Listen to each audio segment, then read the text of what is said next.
Mic check, mic check. Everybody hear me all right? Oh, this is the other thing. Hello? Yeah, literally like... Like the way that I'm kind of talking to it? Yes. Okay. The closer you are, it will move to you. Frankie, Yeah, and you can move it however you want.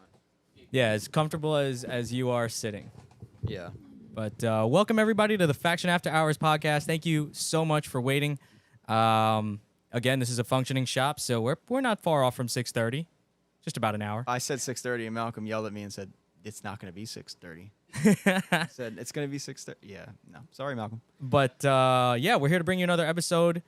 We have another guest. We have Jonathan of Goopy Performance, a Rotary specialty shop, and yeah, thank you for coming on the podcast. Oh, thank you. Thank you for having me. Goopy, legend right here. Yeah, for real. We're gonna call you Goopy, he said. Yeah, yes. That was my nickname, so you could go ahead. Yeah, can we just start it off with that? Why Goopy? How did this start? Yeah, why is your name Goopy? Goopy? Don't tell me it's something weird. No. Goopy is that Goopy was my. It's actually Cupy. So Goopy. Oh. That was my nickname in Spanish. So people used to call me Goopy in Spanish, and then the it sounds kind of awkward in English. So one day we just said, hey, let's call me Goopy. So everybody just called me Goopy. So it came from your nickname. Yeah, that's my nickname. So when we started my business of making my parts, I was thinking, okay, so what should we name our parts? And I looked online, or back then there was no online, and it was like looked in the magazines, and you had everybody from BZD and all the different alphabet, Yeah. names for part brands. And I said, damn, I can't find. I need a name for my business. I have so many and questions. I just said, you know what? Who let me spelled just, it with a G? Because it went from C to G. Well, right, they said because it just doesn't sound right in English when you say Yeah. Koopy. So Yeah. 'cause you can think of Koopy Yeah. pedals from BMX back in the day, But so I just said, let me just call myself Koopy. And that's Yeah. it. I like the name. It's very memorable because for example, a coworker of mine. I don't know a lot about Rotary. This is the Right. first time me and you have met. Yeah. First time we had And- any Rotary people on here. But Okay. yet, I have friends who've gone to you. I have a friend named Angel. He I think you might have built an engine for him or something like that. Yeah. And a buddy and my coworker is trying to get an RX8, and I'm like, dude, Okay. this shop called Goopy. And- That's where you go. And that's one of the reasons why I used the name Goopy, because I said, okay, even if someone doesn't know how to spell it or it sounds awkward, it's a catchy phrase. And for Yeah. marketing, it actually works. It works. It works. So, And you guys do you got really me cool interested. stuff. I was like, what is Goopy? You What have to is work that? harder to actually say the name and think about, even my decal. If you look at my logo says G-O, and then one of the O's is a rotor, and then P-Y. And most people are like, what does that say? What does that Yeah, say? yeah. And then they study it, but little do they know their brain is being programmed to remember my name. That just says go Rotary P. Or whatever, but, it works. I like it. When did you start? We started, Goopy Performance started in 2001. Okay. 2001. In 2001, we started we designed an Apex seal. We manufactured Apex seal, and that was That's my right. big I think thing. I saw that on your website Goopy as well. Apex seals. Yeah, that's what I used to spearhead my business. That's what I was known for, and that's what I started with. Oh, wow. I remember I used to work in software prior to that, and things were started going down after 9/11, and my business partner and I at the time said, hey, listen, let's just take all the technology, some financing that we had, and all the resources that we had in what we were doing prior, and let's just make our own Apex seal. It took almost 2 years, 2.5 years, a little bit more, and then we went back and forth, and 2001, and here we are today. And That's kind of crazy to me. Like, not a lot of. That's not really like the first step that somebody takes. Yeah, you must have into- been pretty passionate about Rotary. Yeah, like, before. you Well, I must was a have Rotary already- guy. I was a Rotary guy, and I had an RX-7 that I used to drag. And one time we went racing in Lebanon Valley. I remember I broke an Apex seal, and it was a factory seal. It was a nitrous car, and it ruined the housing. And I was like, oh my God, because the Apex seals, some people call them vane seals. They're inside the engine, right? It's an Apex seal. That's like the main. That's like the main That's thing. the that, Achilles tendon, yeah. they would say, right? That's what builds Yeah. compression, and so that broke. A factory, the original, the OEM unit broke, caused a lot of damage on the inside, and it hurt me financially. I was like, oh my God, this is killer. And I remember, and I made software for for translating CAD files in the 90s. That's what we sold. That's what I worked Holy in. shit. Dog, You were what you the were probably fuck? a genius considered a genius. So back in the then. 90s and in the early 2000s, if you had AutoCAD and you had Pro-E or CATIA or one of the other CAD softwares, right? Uh-huh. Pro Engineer, whatever. I don't even know if they're around anymore. And you I think they had- still use CAD and more like They do, but Yeah. I don't know if those brands are there. Oh, okay. So say you had Pro Engineer and you designed a 3D file and a model in .prt extension, and you emailed it to somebody, and they didn't have Pro Engineer, they couldn't open the file. So Yeah, we had yeah. a software that I used to work for that we used to sell. They used to sell the software that allowed you to install the software and then open up 3D files and 2D files from a CAD software that you didn't own. Okay. It wouldn't allow you to edit the file, but you could at least access it. so your goal with the software was cross compatibility, Yeah, that's correct. pretty much. That's correct. That's this kind of is late sick, and it's 90s. 90s shit. Yeah. Like, So I'm selling what? software, and I was selling software to engineers, casters, investment casting, CNC shops, and Bill all sorts Gates? of people manufacturing stuff, right? Yeah, in yeah. the job shop world. And then I actually got to meet a lot of engineers from every aspect, solid modelers and designers and whatnot. So I learned the entire manufacturing world from the sales perspective. So I took that ability and made my own Apex seal. Oh my God. That is fucking I did So awesome. I'm not not an expect engineer that. by trade nor a machinist. Later on, I bought mills and lathes and that sort of stuff, and I had to kind of teach myself. But Yeah. but we hired a metallurgist. He worked with us. He was an old fella that worked with SKF for about 25 years, and then another company in Timken, and he had retired, and then he wow. wanted to work with us. He had connections with like Carpenter Steels and a few other people. And, he got us into the right people, and it worked well. So you make this Apex seal. What was different about your Apex I was seal? just about to ask that. You Okay. sly bitch. Yeah. I would try to keep the mic close. So close if you as guys can. don't know, you can move it, whatever. in the you want. 90s, there was very few people that made aftermarket Apex seals or even parts for rotary engines. In Okay. the 90s, there was very little aftermarket. So pretty stuff much available. you're dealing with Mazda Apex seals. That's why sometimes you'll buy a JDM 13B or 12A or a 13B and you'll see like extra injectors on there because in the early days there was like no aftermarket ECUs or no big injectors like there is today. Yeah. All you had is original equipment stuff, so people just added another injector. So there was very limited as far as aftermarket stuff. Yeah. So then what we did is, it was very little. So then we said, hey, we got to come up with an Apex seal that is more of a consumable. You buy it, you use it. If it bends, it bends. If it wears out, it wears out. Whatever. But let it not break Oh. and cause catastrophic damage on the inside. You take the engine apart, you replace it, and down the road you go. Oh. Fuck. That's like a big game changer. Yeah. Yes. Wow. So wow.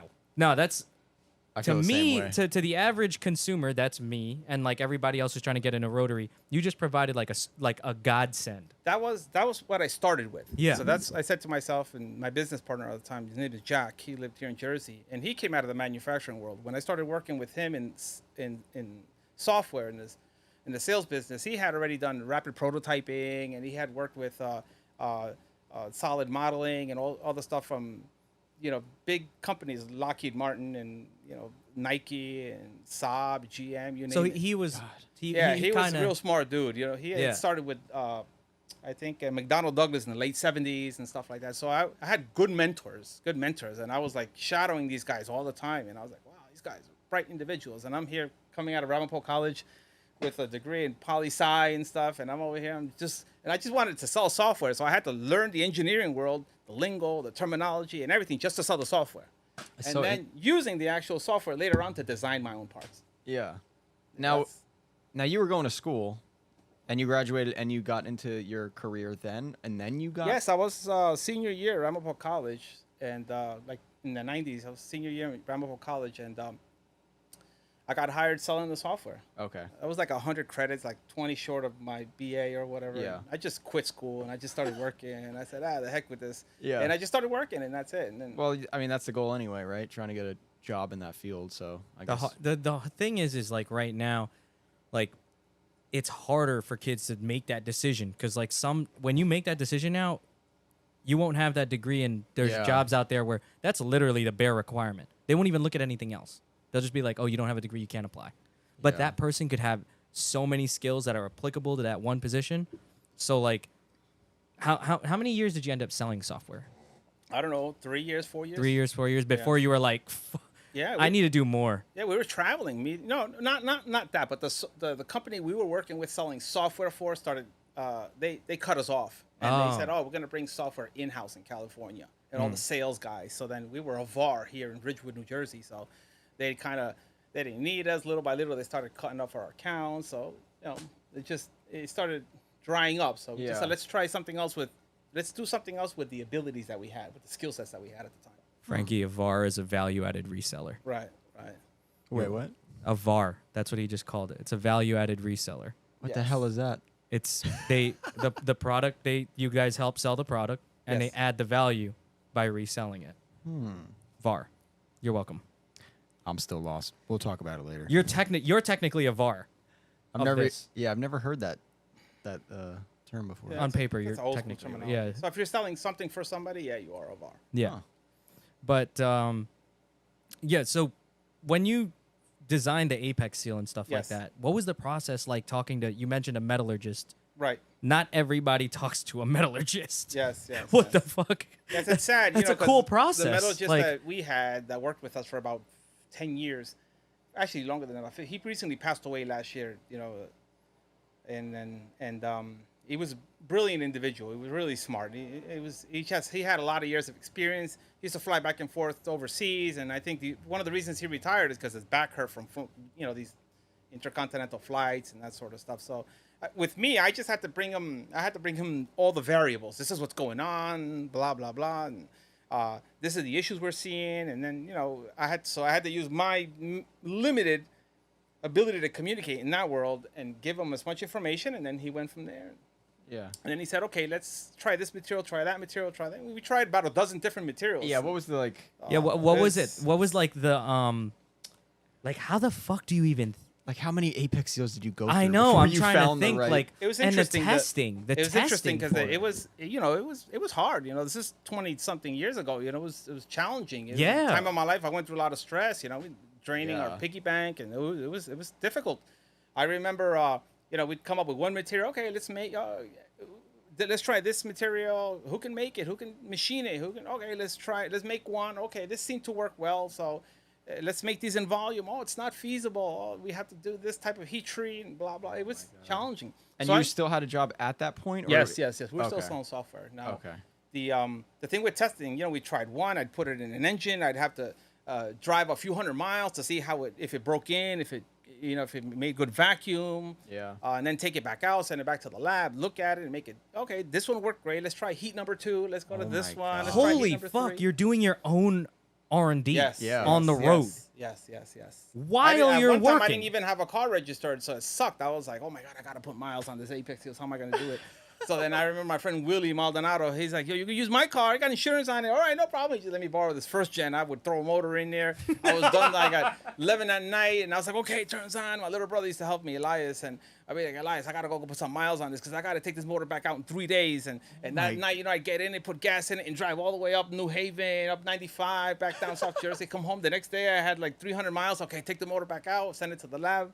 Check the radius, see if expanded, check the materials, go back to do some testing, and oh my God. So I went through that for, almost 3 years. 3 years? That is some damn impressive stuff, dude. Yes, it was a bit Like challenging. hats off to you. Very Yeah. much And this respect is to 20 you. years ago, now. So That's- this is all our own unique stuff. We didn't copy anybody. That's the part It was that's all pretty difficult. Unique stuff, the metallurgist we were working with, he was like, it was like straight as an arrow, I don't do anything unethical. We're gonna design our own stuff, our own testing. He was like old school dude, bro. You don't find guys like that anymore. And then but today you can't say the same. Today everybody's copying everybody's stuff. You know what I mean? So Yeah, I feel like I was gonna ask this, but now we're kind of talking about it. But over the years, did it become easier to be able to produce parts? a little bit, Like the access to I don't know.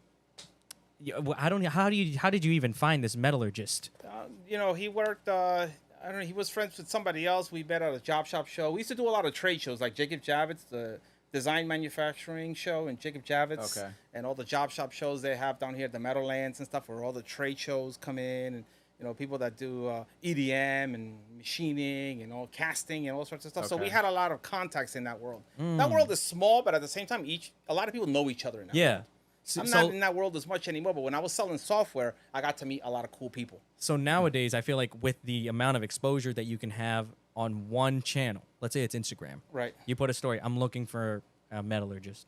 I'm sure somebody knows somebody who knows somebody. Yeah, you can go to Versus labs and before stuff, where you right. had to like, It was, you had to make that there was connection. no social media. There was Yeah, no there was internet. nothing. Right. Or Earthlink. Remember dial-up and Yeah. connection and stuff. It was Internet in 2001. Yes. It was. I was challenging. 6. So bro. Forums were probably a thing. it was.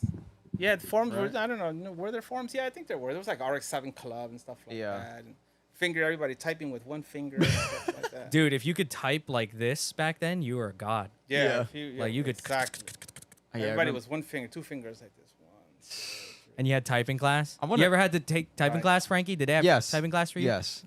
Where Yeah. they made you like we had this librarian in high school that she would get mad if you were not Hold on a Oh, the back straight. back straight, foot yeah, yeah. planted, and your wrists had to be like kind of Can people hear us online? Yes. Okay. Yeah. Yes. Okay, Yeah, okay. for sure. they could hear Jordan, us. it says Jordan has no audio, but no one else has complained. So let us know in the chat if ever there is no audio, and we will. One And by guy we, said, I mean can't Malcolm. hear anything at 7:10. Okay. Well, that was because we had that him was- off. We Oh, were fucking alright, around. alright, alright. So Um, so how did you yeah. get into rotaries? Like, Okay, did so you, what was that happened your is first what happened car? is I was already a gearhead to begin with, right? Okay. I was Yeah. already Where a did car it guy start? to begin Yeah. with, right? Since the early '90s, I was already a car guy. So when we designed our own Apex seals, that was a way for me to start a new venture in life, a new business, a new idea. Was it always rotary though? Yeah, I was always a Rotary guy for the most part since I was a kid, and then that so we made these Apex seal, and it was 2-3 years. I would go to Puerto Rico a lot and do testing in Puerto Rico, and I had a buddy of mine in Puerto Rico I sent parts to, and I said, hey, Piting, Israel's name was, hey, try this out, try this one, try that one. Okay, I tried this one worked pretty good. This one didn't work. One of the Apex seals, the first one, the one we were working on for many years, we filed a patent for that. We filed a patent on that, in 2003, and that Apex seal will yield 1 million miles. We think that Apex seal would yield 1 million miles. That's not what we're selling now. Depending on the abuse. But that right? that would yield 1 million miles. It just wasn't feasible. It was very expensive. It was Oh, challenging. That's what we did file a patent for it. And then Damn, that so material. So the technology is out there to do almost anything you want nowadays. It's just how much money you're willing to spend. I was But- gonna say, but that means there's this just- God mode Apex. Right, it was seal. just expensive. We didn't have to sell it for $1,500 a set, and people aren't buying $1,500 And Apex that's just seals. 6 seals. Yeah, it's just 6 seals. Yes. Yeah. How So then much? How we- much is a normal? How much are you guys selling your They're, Apex seals? what is it, like $350 I think for a set? That doesn't so- seem that. And then No. it's and again it's a It's a replaceable. consumable. part. Yeah, it's a consumable, and that's the idea. The idea is, hey, listen, I messed up, I leaned out, whatever the issue is, let's replace it, pop another one in, and down the road we go. But it doesn't. That's the idea. It doesn't destroy the housing. That's the idea. So the impetus behind making Apex seals was that the original equipment, Mazda stuff, when they would break, they would damage the rotor housings on the inside, and if they came out the exhaust and damaged the turbo, then now you Yeah. have a bit more cost. Oh my God. So that was the issue with all the rotary guys in the 90s and in the early 2000s. So all the early 90s and 2000s guys were tuning and that were building engines. They had to be extra precise and, real careful with everything. They didn't have a second choice. If you broke an Apex, it was, man, I gotta go buy another engine, a housing, and a busted, turbo. a turbo blew. Yeah, so but So you took 3 years, and then you said you pretty much came to a conclusion with. yes. Was that the God one, or was that like the? No, that was more a- feasible What one. we have now, Feasible it works very well. Works very Okay. well, and I had a lot of dealers in Puerto Rico. I went to California, 7 Stock. I did trade shows in seminars in Montreal. Guys didn't even speak English. They had a French translator. I went to Guatemala, did 2 seminars in Guatemala.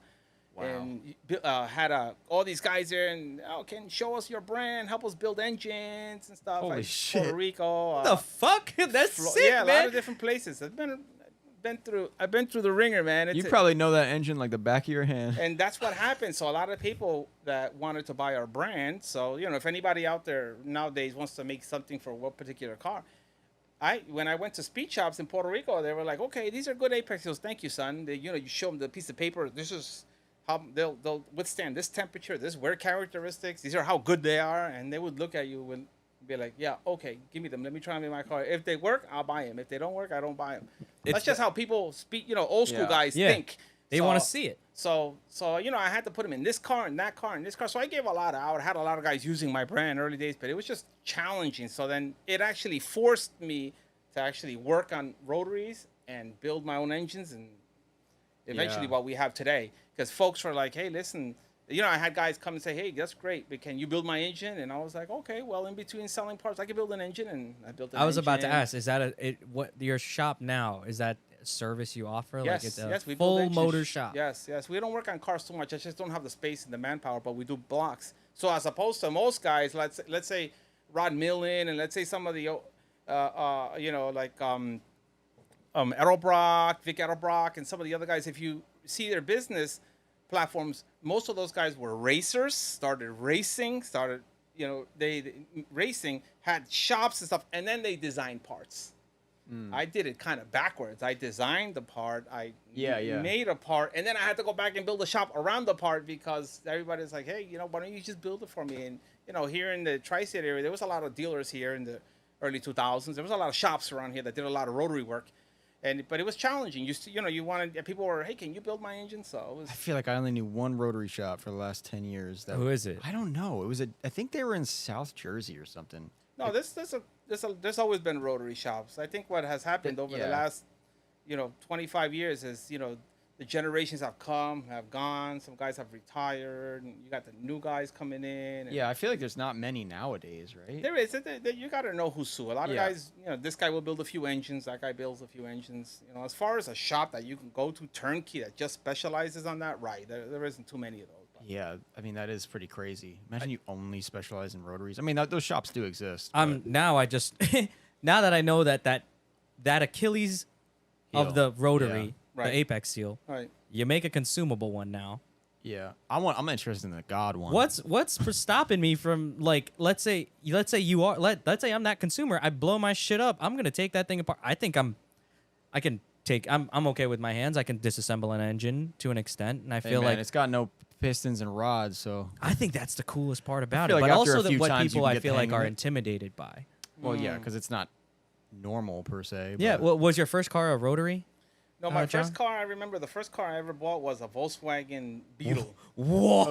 A 73 Super Beetle. Oh, my dad had like a It had a gajillion 73 of those. Super Beetle. It had the fiberglass flares on Yep. it. I think I bought it for like $50. That's what $50. No, Bucks, I This was shit like you not. My 91 dad or would tell something me like this. that, $50, and You just buy a this shitload of guy, them. Mike McMahon, sold it to me. He had a blown clutch, and he had it the shop down in Haverstraw, just junk there. I was like, "Yo, what you want?" He's like, "Give me $50." I gave him $50. I took it home. Why is it always at a junkyard too? No, My it was dad. at somebody's shop, but they were gonna junk it. It was a Super 3. It was a 1.8, 73 Super Beetle, fiberglass flares and everything. Yeah. And then I remember it had all the gauges $50. on the, you know, all the autometer gauges, and I remember So what is a Super Beetle? Is it turbo? What is No, it? it's just a Beetle. It was just called the Super Beetle. I don't know why it was called Super Beetle. It had the bigger engine, I think, the 1.8 or something. Okay. No, 1.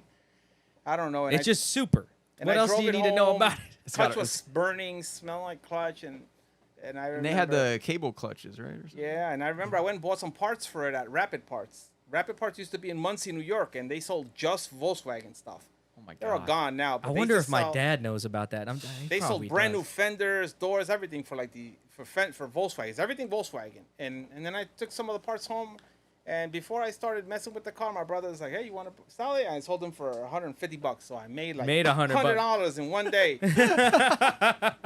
And then what? Yeah. Then what'd you get? So Then I sold that, and then I bought an RX-7. so the This is next like step was the 91 or RX-7. something, 91, maybe 92. I bought an RX-7 FC. for like $125. No, an FB, like FB. A Oh, like first this gen, one. Yeah. 81. Had a busted tie rod in, put a phony plate, drove it home. My dad followed me, and we made it home, and I had to put a new strut on it, and So you're gonna have to educate me right now because all I know is FC and FD. That's Oh, an FB out. first gen.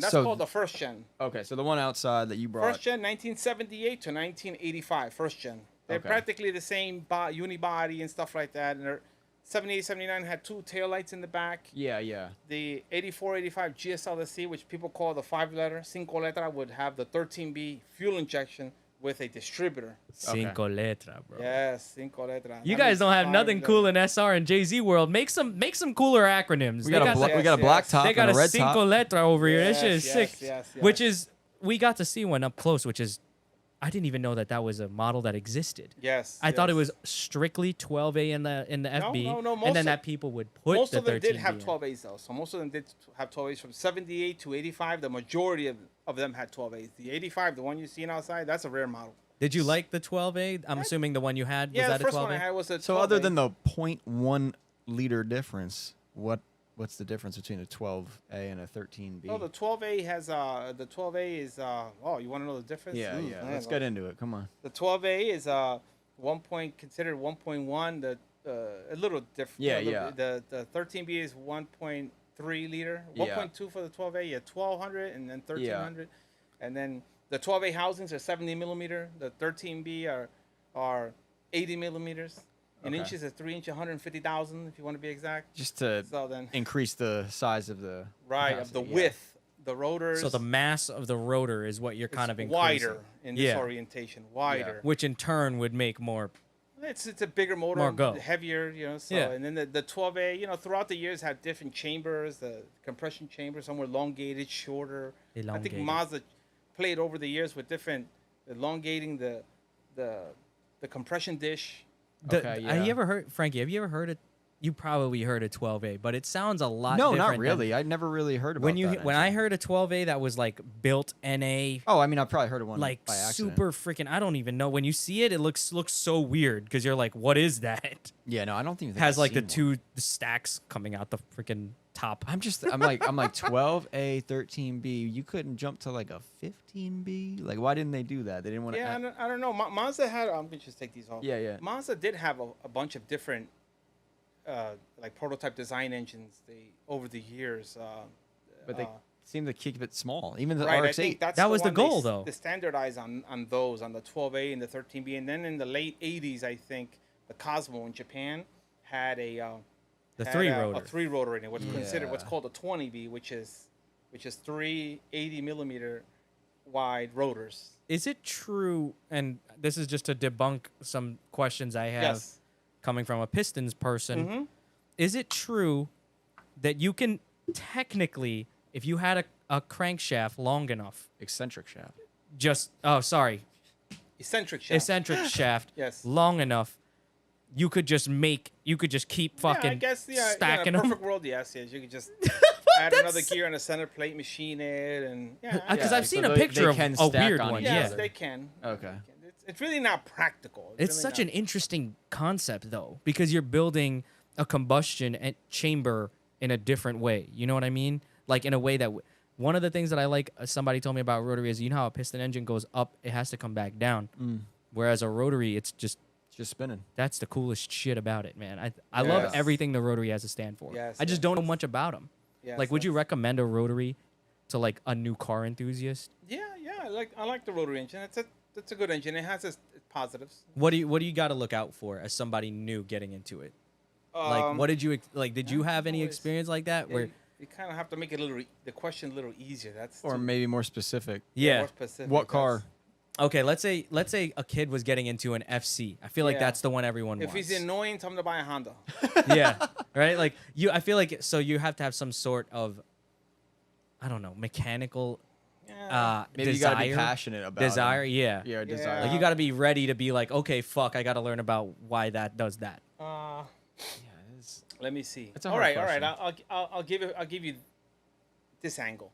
Let's say in the 80s, 90s, I remember most of the guys who had RX7s back then, or most car guys in general, Yeah. 80s and 90s. I remember when I was a teenager, when I was in high school and stuff. You know, guys would go buy a Camaro, or if you were a Mustang guy, Grand National, RX7. You know, RX7s were like the imports still. We're like the import guys, right? So if you had some other big block or whatever car you bought in high school and you were a teenager in the 80s and 90s, most of those kids either went to like a technical school, or BOCES, or you know, they were gearheads hanging out at Dunkin' Donuts or at the burger joint late night. Yeah. You know, grease monkeys, worked at the gas station with the rag hanging out the side over here. I feel you like know? it ain't like that anymore, though. Yeah, that's the thing. So most of those guys they had some sort of hands-on, right? They were pretty technical, right? Yeah. And if not, they were working on lawnmowers, dirt bikes. They were, you know, they were that type of crowd. Yeah. You know, that gearhead, grease monkey type crowd, right? Yeah. So you know, you could tell which ones are which, and then what happened? So that if you got into a Mazda or whatever car you got into, hey, I need a carburetor for my Fox body. you know, or oh, I gotta call Racing Beat to put some stuff on my RX-7. For the most part, most people did their own work, or if they went somewhere, they were able to communicate with the engine builder or what was getting done, that sort of stuff. They could tinker. I think what happens today is you have folks getting into the car scene today, not just Mazda, but maybe even Nissan. You probably see them too, that are dumber than a doornail. They don't know anything. They're not mechanically inclined. Yeah. You know, they call AAA. They got to fly. They'd be like, oh, Yep. AAA, oh, can you come help me? They don't I even do know how know to a few fix of a those. tire. It's like, you see, on the phone, they'd be like, oh, I got a fan. Oh, I got a flat. What should I do? So That's the worst when you drive by someone on the parkway and it's like it's a bunch of young kids and they're just looking at the tire. So they don't so then they get into performance world, and if they get into you're not getting into a stock car. If you're getting into a stock car and you just want to do an oil change and change the tire, I get it. But no, you're going from like elementary school to high school to college by getting into a S13 or a Turbo 2 RX-7, and automatically I want to get this turbo and this intake and this. Yo, dude, buddy, you don't even know how to do the timing or check your oil. Yeah. They go to some shop, they get a car built, they come here, they get all this work done because mommy and daddy gave them the trust fund money, and then they go buy a car. They come, and then they break down the road because a little wire was loose, battery was loose, they ran out of gas, and they're like, oh my God, this car sucks. They go on the forums and write. This is the most accurate thing I've This ever is heard. Frankie's life and why he's mad every day. And they say, Faction Motorsports sucks, man. This is my motor, bro. Oh my God. Faction Motorsports Those does two guys suck. at Faction suck. You know? And they blast you guys on the internet, and then somebody come put gas in the Dude. car, turn on, and they go home. So, That was the most accurate rant I've ever heard. I know. That's just what happens. So then sometimes it's like, what kind of person are you? So, you know, believe it, you guys got to see it on my shop. I have this thing called my rules of engagement. You know, so I have them on my wall. Holy shit! If Nah, somebody that's has some, it, that's some email corporate it to these shit. guys. I have That's it some on my corporate wall, shit. and I have it on my wall, and it's like does it somebody say? gotta have it. If Give me somebody one. has it, you know, one of them is if you went to every other shop and every other shop has not made you happy, just keep it moving, because chances are I'm not gonna make you happy. Dude, I talk to You this. get those guys here or what? Bro, I talk to Malcolm about this every day. I'm They're like, like, we need "Oh, a list. I went to ABC shop. I went to this shop, that shop. This guy messed up my motor. This guy did this. This guy did that. This guy did that. Yeah. This guy did that. And The second you have someone who's like, well, I went to this my place, engine this is no place. good. So I'm just gonna go with you guys. Yeah, no. Mr. Faction guy there, because I heard you guys are the best. Yeah. And you know that That's the you're just red the flag. next one on the list. Yeah. And That- then he's gonna blast you. Then he's gonna once- shit on you now. Yes, yeah. yes. Ah. So those guys are a liability, man. Oh my God. I'm like, oh, just I- go away, kid. Just go buy yourself a That sucks a bicycle. because Yeah. on the Walmart, contrary, $79. I feel like that's like, unfortunately, like my generation and maybe a little after mine. Not Whiners specifically. complain But they about just everything. they don't want to like. A lot me, of the kids I don't would- want to work on anything. For me, I would go to your shop Right. because I like what you do. You know that I'm not going to you because you're gonna be a magical problem solver. Yeah. Like I go there because you're gonna offer a service that I can't get anywhere else. You know. Let me see. Somebody, That's some somebody, bullshit. one of my guys have my rules of engagement. I have it somewhere. Rules of engagement is funny yeah, as I have hell. it on my That's a wall. really good name. No, for that. because I'm telling you, If in, you have it, please message it. Send it to me in on the, my IG or something. in so the I can- office right now, there are rules of engagement. Yeah. Like that's there's that's a term. a they correct, use? yeah, it's a correct way to approach. I don't know. I only hear someone. about rules of engagement in military. No, I have it on my Could shop. be- It's kind of could be. a silly thing. It's a funny thing that I have, but it's Nah. I Keep it, worked make on it serious. Yeah, I'm Enforce gonna- that shit. I have Yeah. to have. I wish somebody's online. I See like if the some- signs in shops that say like labor rate, and it says if you help me, and Yeah. it says if I you. have one that I worked on over the years. It's really funny, but at the same time, I worked really hard to Yeah, nail it. Yeah. There was Yeah, a yeah. situation in each. that one. There's another one on Multiple there. It says, situations. if you found if something I'm doing it's too expensive and you found it cheaper somewhere else, Go there. please go ahead. Bring Yeah. me two if you get a chance. Bring me two. Literally, dude. Oh man, I should have. Somebody must have. Maybe I don't know if Scoob's outside or somebody can send it to me. But That's the. Scooby is outside. Yeah, his car is broken right now. I don't know Is if you it? knew. Oh yeah. He was told trying to me. keep it hush and Yeah. quiet so that it didn't interfere with the pod. That's selfless. Scooby, I hope you figured it out. Is he still outside? I think he might be still outside, honestly. But I hope he figured it out. Poor SR20. yeah, so I have rules of engagement. But that's just part of it. that's this business. You just have to be wise. As Yeah. as a business owner, you just have to be smart. You have to be wise. have to measure twice, cut once. Nobody's Yeah. not everybody's not your friend. You know, the guys who come here and sell you dreams. Oh, I'm gonna buy this much from you. Oh Yeah. my God, I'm gonna be so loyal to you. I got another car I want you to work on. I'm gonna bring you 2 of my best friends for you to work, so you can work on their motors. Please. Never see him again. Embusteros. That's what you say in Spanish. Embusteros. Okay. Frankie, So try to say it. Embusteros. Say embustero.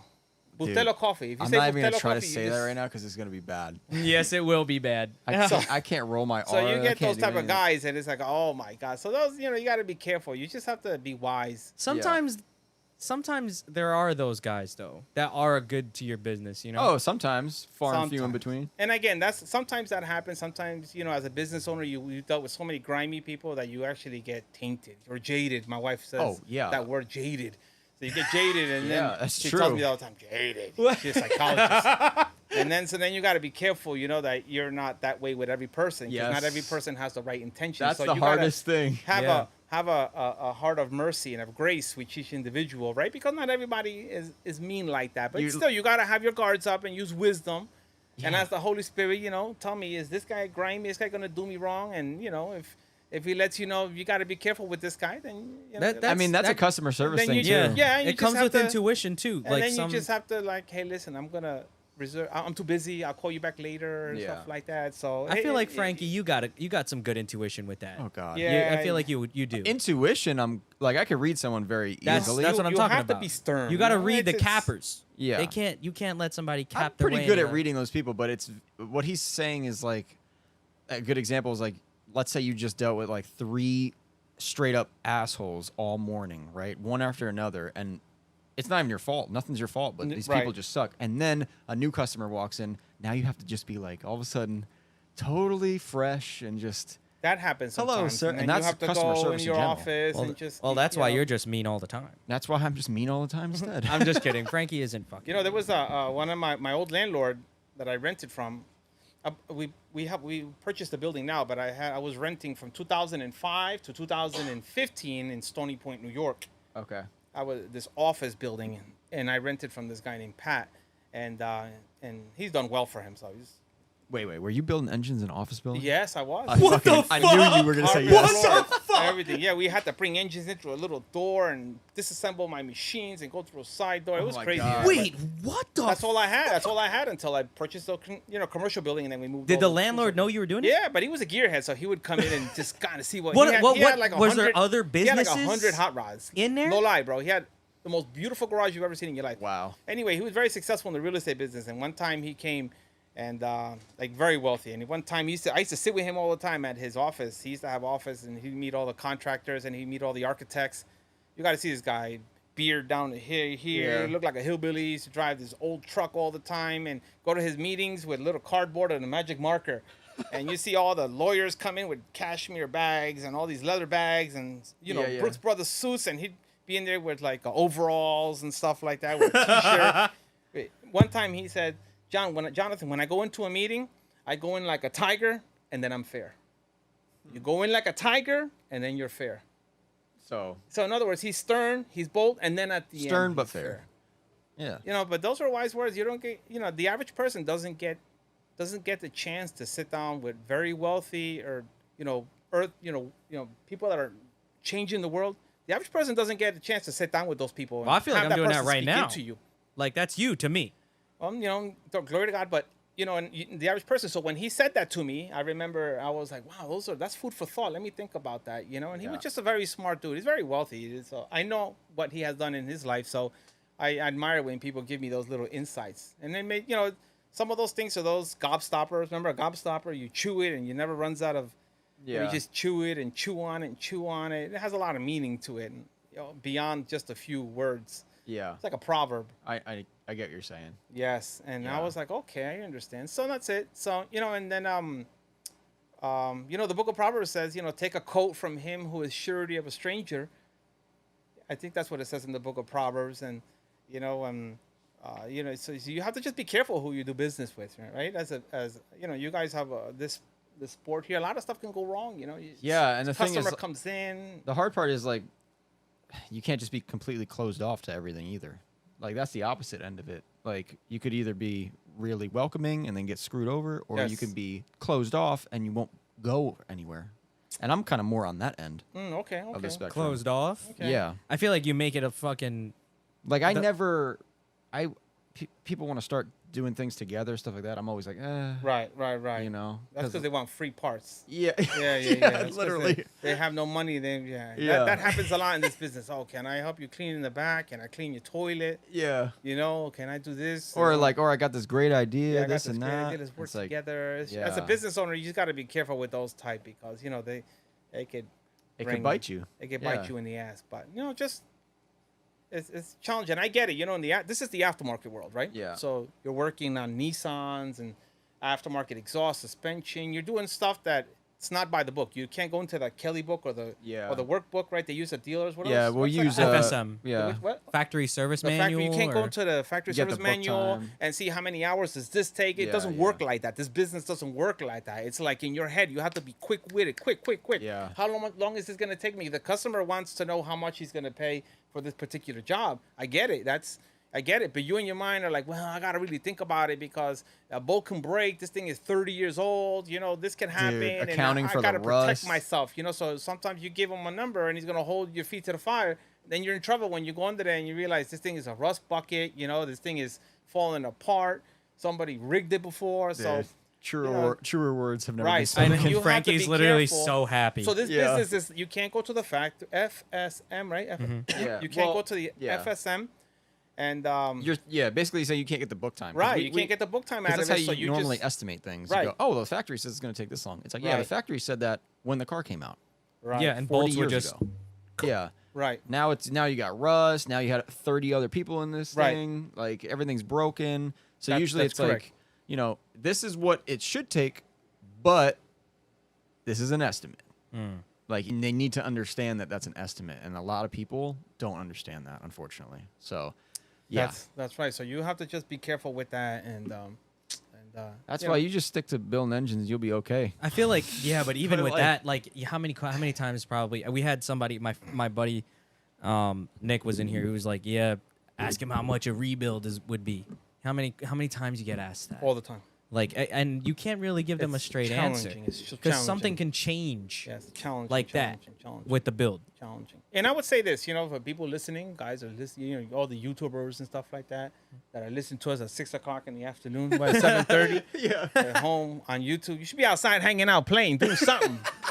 Home right now on the internet, YouTube.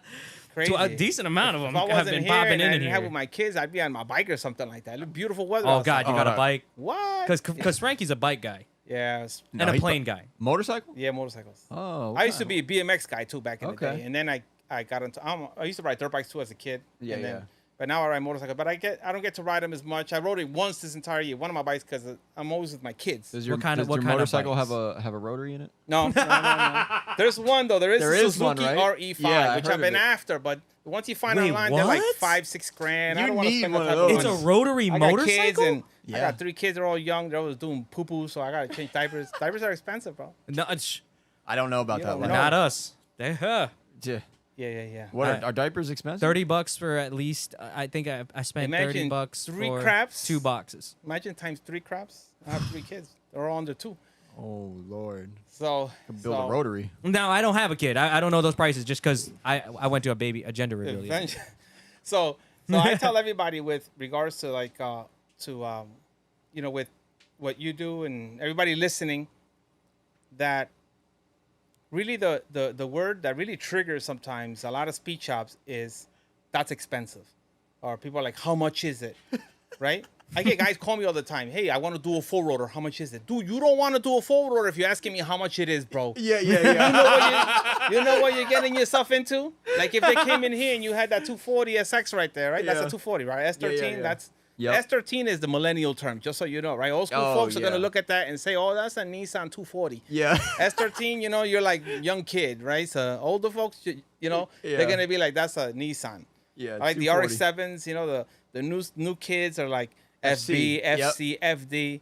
You Yep. talk to old Puerto Rican, he's not. What the hell you talking about? You talking about that's a first gen, or that's a turbo, or that's a '93 twin turbo? Okay, they don't know FD or all this alphabet words and stuff like Yeah, that. yeah. All They don't know the chassis the code. no, they don't. It doesn't work like that. So you got a 280, yeah. What's the and then or they don't use those little letters. Yeah. So I tell most folks, right, that get into the business, dude, if you're coming here and you want a 2JZ or what's the motor they put in these? The SR20, Skyline, the SR20, or yeah. the 1J- RB. 1JZ, I want to do a 1JZ. 1J. How much is it? No, dude, you don't want to know. This Yeah. is not for you. Keep going. Go somewhere. Go buy a bicycle. Walmart got bikes for $89.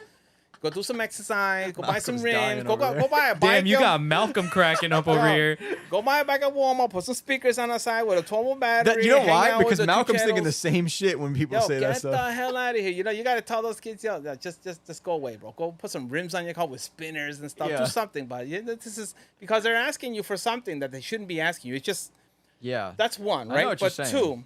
two, in this world, everything we do, I think it's just super inexpensive. Like the labor rate that your average performance shop does is so less. It's really a labor of love. If you think about it. for what you're getting. Right, because you're here And doing all the knowledge that we have. You're not going and just to a putting into it. dealership and they got some 19-year-old kid, using this, half-inch impact gun to take off a 10 millimeter. They don't have. You're not getting an oil change like that where it's flat rate, right? Or Yeah. brakes at some Honda dealer Yeah. on your Accord, right? And he does 3 brake jobs and 4 Yeah. brake jobs in a day. They were all flat rate, and now Flat he rate made is dangerous. $1,500, right? No one's now he flat made rate here. $1,500 on 4 flat rate jobs, right? Yeah. It's $1,500, right? But then the wheel falls off on the way off. But still, that's flat rate work, right? That's Yeah. 1, 2, 3, 1, 2, 3. That's just a basic, guy. He's got decent skill sets, and that's all he knows what to do. But he made $1,500.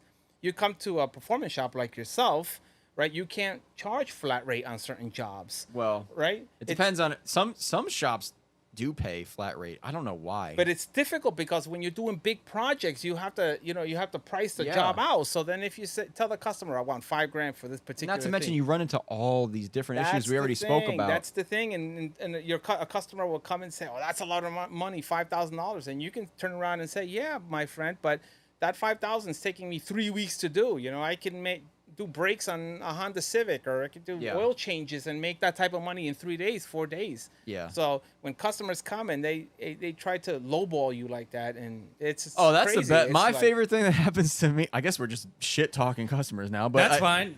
I my- told you, casual pod. Favorite thing that happens to me is when the customer goes, "Don't tell me I already forgot what I was gonna say." Fuck. What were you just saying? Low ball. Low ball, Okay. Yeah. What did we have? Some shit happened the other day. I go, "Here's the price for the parts." He goes, "Oh, can you do 300 or something like that?" And I was like, "What?" I had to take a second look at the email. I was like, "Wait, what? What?" Yes. he I was paying like, cash or something? "Oh, he's trying to negotiate the price of brand new products." I'm like, no. And he's like, and he just didn't answer for 3 days, and then responded, "Okay, all right, I'll pay it." I'm like, "Bro, what are we doing?" And this has happened multiple times. It happens a lot. And I'll be, "Oh, how much to do the install?" Something like that. There, I'll give him the price, and they're There's like, a "Oh, well, will you time- do this?" And I'm like, "Dude, this isn't.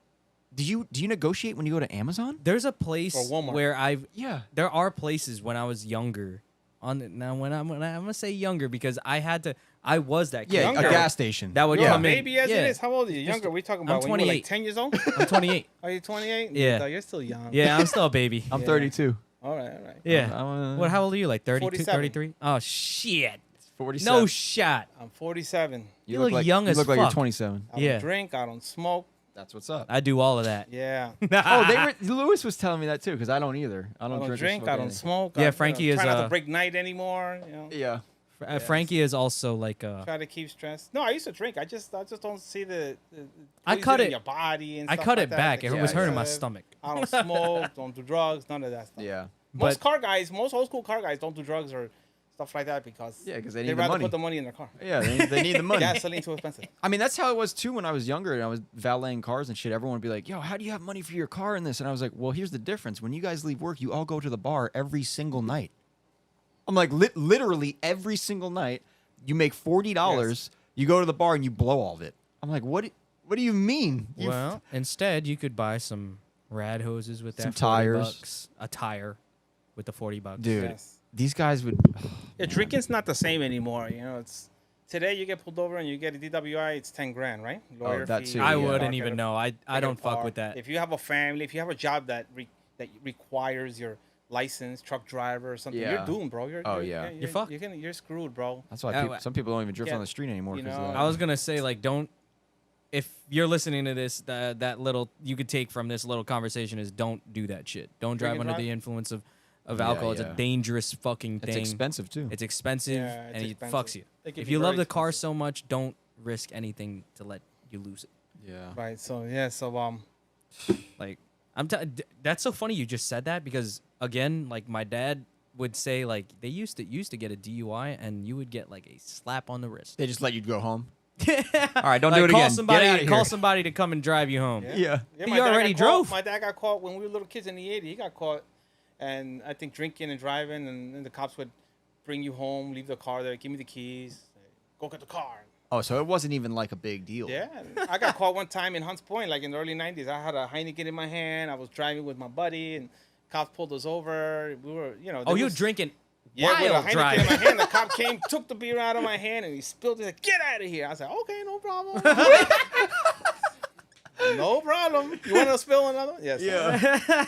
So we've all Holy done it. You know, shit. done stupid stuff. You know, but with the Did grace of God, you- I'm still here. Yeah, Because yeah. you got into racing as well. I saw the picture Which one? on your shop, the homepage. Yeah, we used to drag photo. race our car. That's how I blew the first engine. It's that's how I Was that in the early '90s too, or Yeah, 2000? we had an all motor car back then. It was all motor, and then it was a nitrous car. You gotta remember that in the '90s, the Rotary performance and Rotary drag racing was all based around all motor cars and nitrous cars. Only few people had turbo cars. Why why only few people have the turbo? Because remember, you have It's expensive. You have in the 80s the Turbo 2 comes out, it's Yeah. fuel injection, and in the 90s the 93 comes out. But in the 90s, you had very few accessories to. You didn't have aftermarket ECUs. You had like the old Haltech F9s and the fuel only ECUs, Yeah. right? So there was only Did you have aftermarket turbos? you had turbos. You had like truck turbos or Turbonetics. Turbonetics was out. Who else was out? They put truck turbos on everything. Yeah, so the Turbonetics, and you had some, you still had guys running 7s in the early days with the fuel-only ECUs. like with the Turbonetics. FMU, like the one that just runs on straight vacuum. Yeah, like a fuel-only ECU, and then the 13Bs, they would take like the factory 93 intake or a racing bead intake and put a throttle body on there. And there was nobody made throttle bodies for them. They would take a General Motors throttle body, AC Delco with Yeah. the 4 injectors Yeah. that they would use for like the fire pigeons and stuff.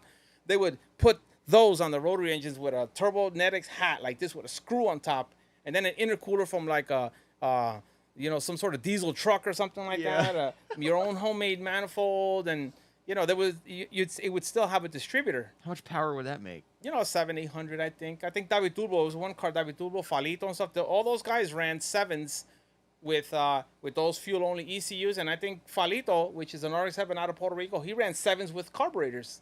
What the fuck? Blow through with a carburetor blow through. When you're saying 7s, you're not saying RX7. You're saying 7 seconds. 7 7 seconds in a seconds. quarter mile. In a yeah. quarter In a mile. quarter? In a quarter mile. This is in the 90s still. Yeah, this is some rotary shit I don't know of. Yeah. Yeah, This is because some- I thought I'm like 7 seconds. No. Maybe it's like a eighth. Dude, that's insane. Remember in the early days, you didn't even have a crank angle sensor. So when the guys, didn't have they couldn't use a crank angle sensor. They had to make a crank trigger, a trigger wheel in the front of the pulley with the electromotive, I think it was. Yeah. Electromotive, they would sell you a setup, and you would make a trigger wheel. Okay. If you wanted to go fuel injection and you didn't have a crank angle sensor. Yeah. What the fuck? So yeah, evolution. Today is so much easier. Today you have a credit card. What you are play these- Legos with your credit card. That's a different kind of You build. go to eBay, buy this, buy that. What do these cars run now, the fastest rotaries? I think the fastest NA one? rotary right now, given today, is Rey de los Cielos. I think it's something like that. It's a blue 626 2-door. I think it's out of Florida or Puerto Rico. Runs 608 at 200 and like probably 29 miles an hour. I don't know if it's I think NA? turbo. Okay. I think Wilbur tunes it. I was if I'm like, not what mistaken. the fuck? I could be wrong, but look, I think Wilbur Yeah. tunes it. Kerry builds it, and I think it's a Kerry Wilbur, and it's a 626 like full chassis car, 13B. Okay. You said 626, like the Mazda 626? Yeah, 626. Like the bigger Mazda. Do you know what It's a that is? Yeah, full I- chassis I've car heard of though. it. But I Yeah. don't, you know what? I'm not even sure it's a 626. It's a Pro Mod chassis. what Oh, I'm it's like saying, Pro Mod. like a plastic type of Yeah. thing. I don't know what they turned it into with some decals and stuff. I feel like the rotary community is very tight knit. like you guys all kind of know. Well, of like each for other, example, all the shops. shit you just named that people were doing in the '90s. Yes. You're gonna have to learn that from somebody else. How'd you do Yeah. that? Or maybe somebody else just looking at it at like at a place that you see. You it, know, I go was like, thinking shit. about that the other day, and I talk about it with all the guys that come to the shop all Yeah. the time. They're always like blown away sometimes when I tell them stuff, and all the customers that you guys know that come to the shop, I'm always yelling at them and tell them stop being retarded. You know, they get my nerves sometimes, but I always tell them, that we're actually going backwards in certain areas. What do you mean? Oh. We're actually going, what do they call that? Reversion or something like that? Right? Is that the Yeah, terminology? I know what you're talking about. I can't even reverse evolution is what Yeah, I'm assuming no. what you're talking about. Like we're going, Yeah, like, you guys probably don't there's know. a You guys term went for to it. public school. like we skipped it. I did go to public school.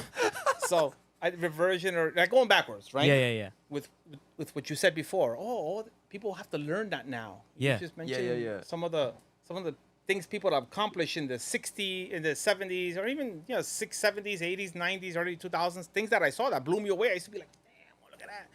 Remember, I was a little kid, but my older brother used to take me to the drag races when I was a little kid, and I used to see things. I used to be like, wow. So I was able to experience, thank God, 90s, 2000s, early 2000s, late 2000s, and now in the 23. So I was able to experience a lot and see a lot.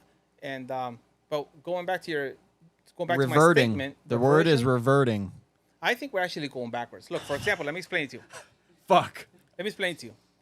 Okay, so in the 80s, the Rotary world, the drag race import world, which was Rotary versus piston. Yeah. They used to call it Rotor versus Piston, A battle of the ages. right? So that was the performance world of the Rotary. It was Rotary versus Pistons, right?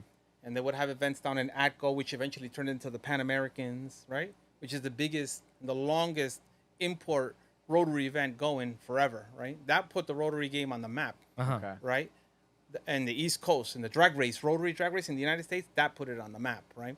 And then it was Rotary versus Piston. And the Rotary was obviously the 12A, the old 13B, most likely the 5-letter motor with 12A plates against the 3TC motor that was in the Toyota Corolla. Yeah. You guys see all the Puerto Ricans and how they like all the Toyota Corollas? I'm literally Yeah, like, yeah. why are these all things that Puerto Right. Rican people love? Because the Econobox and why Starlet, Corolla, RX3, RX2, why that is because those cars were pretty inexpensive. Now, if you wanted to make it fast, what did people do back then?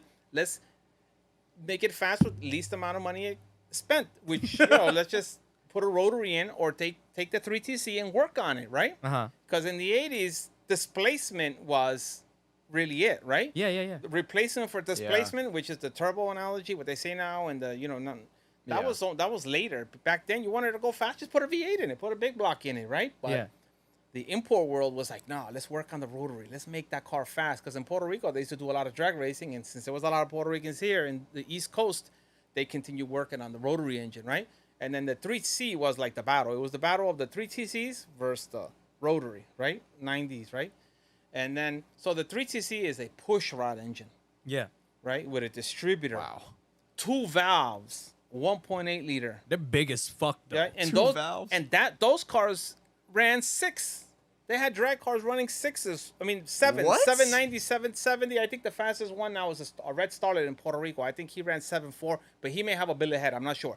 But the fastest with a stock head, I remember they were able to get down into the 7s with a 3TC. Now look, I feel like I'm more impressed by that than there's the cars that Rotaries. are faster today. Yeah, I know there is. You could put this motor, But RB, 7 seconds, though? K24 and 4G63, and yeah, I know there's a lot of motors that can go fast, that fast, if not faster. It's true. But now go back 25 years or 20 years ago when they had the 3TC push rod, came underneath, 2 valves, right? No distributor, so you had to make a crank angle, a trigger, or run the distributor with blow through. No intake no fuel injection, so they ran carburetor Weber side drafts with a box with an intercooler, right? On gas, no alcohol, it was the gas, and they ran I think 790 or something like that.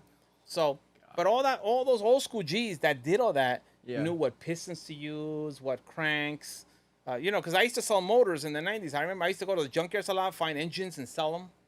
So I was always, and the Toyota guys were always like, hey, find me an 18R, I think it was from the Toyota Celica. They would use that crank in the 3TC motor, and or they would use the block from the minivan, Toyota minivan. You know, the LEs, 84, 85. So you're saying like some of this knowledge might have been lost? It's gone. It's gone because that generation now they're retiring, they're going away, they're passing away, or whatever. They're just leaving. So now a new guy comes in with a 4AG. 4G63, let's say, Oh, or okay. a K24. Wait, You way don't down. even know what a distributor is anymore because you have Coil packs. a coil packs And a cam angle and a sensor. cam angle sensor. That's it. So you don't know what a distributor is. You don't know.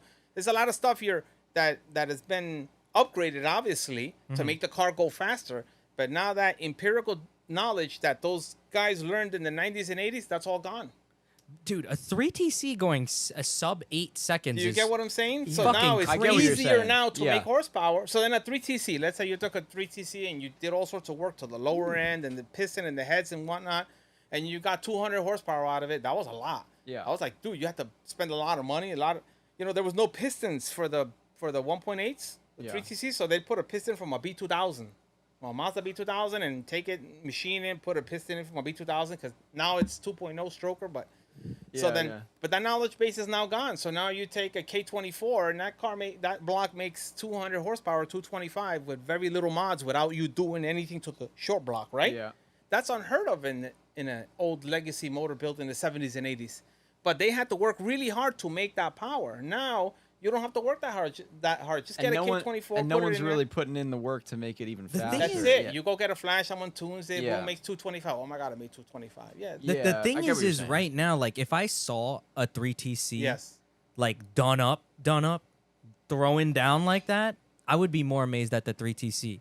And I want to Yeah, talk to yeah. that Right, guy. Right. I feel like because- maybe there was a gap there where people weren't really talking to the people who were doing that, you know? Maybe it was like intimidation of the scene, but like that information, you're right, never got handed down. So That's it's- kind of fucking wild to think listen, about.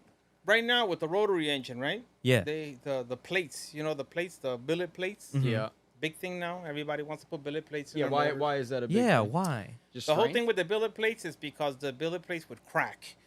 And then first they had the factory plates, and the factory plates would crack from leaning, too much timing. Okay. And tire shake sometimes breaks them and stuff. And then what happens when a factory plate cracks, the oil galleys are in there. It leaks oil, falls on the tire, you crash the car. Right? Oh shit. That's what happens, right? And then they had belly pan, diapers, and all that stuff. But still, you don't want to break a factory plate, right? I have a customer that went to the dyno and broke a plate the other day. So is that that's a somewhat common thing, or is that like That's when high they're making. horsepower That's when they're making a lot of horsepower. Okay. That's All right. mainly a tuner issue, and that's when they're making a lot of horsepower, and that's not.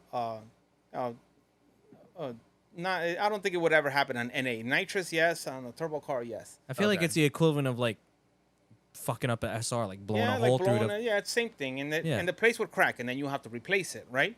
So so the guys that ran with factory plates, I think car in Puerto Rico, Christian ran 660 with the factory plates, and there's other cars that had ran 690, 680, whatever. There was a So Starlet crazy. here in New Jersey that ran 680 with stock plates.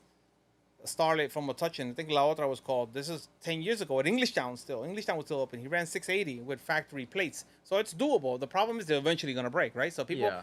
put the aluminum ones so that you don't have the fracture issue anymore, and then you don't have to take the engine apart apart as as many much. times? But yeah. can I ask you something? When people were using factory plates, you have to be that much more careful. You have to be that. You have to measure twice. You have to be. I You're don't know more how in you- tune with it. more meticulous. In tune. You're more meticulous. You have to see because you don't have a second chance.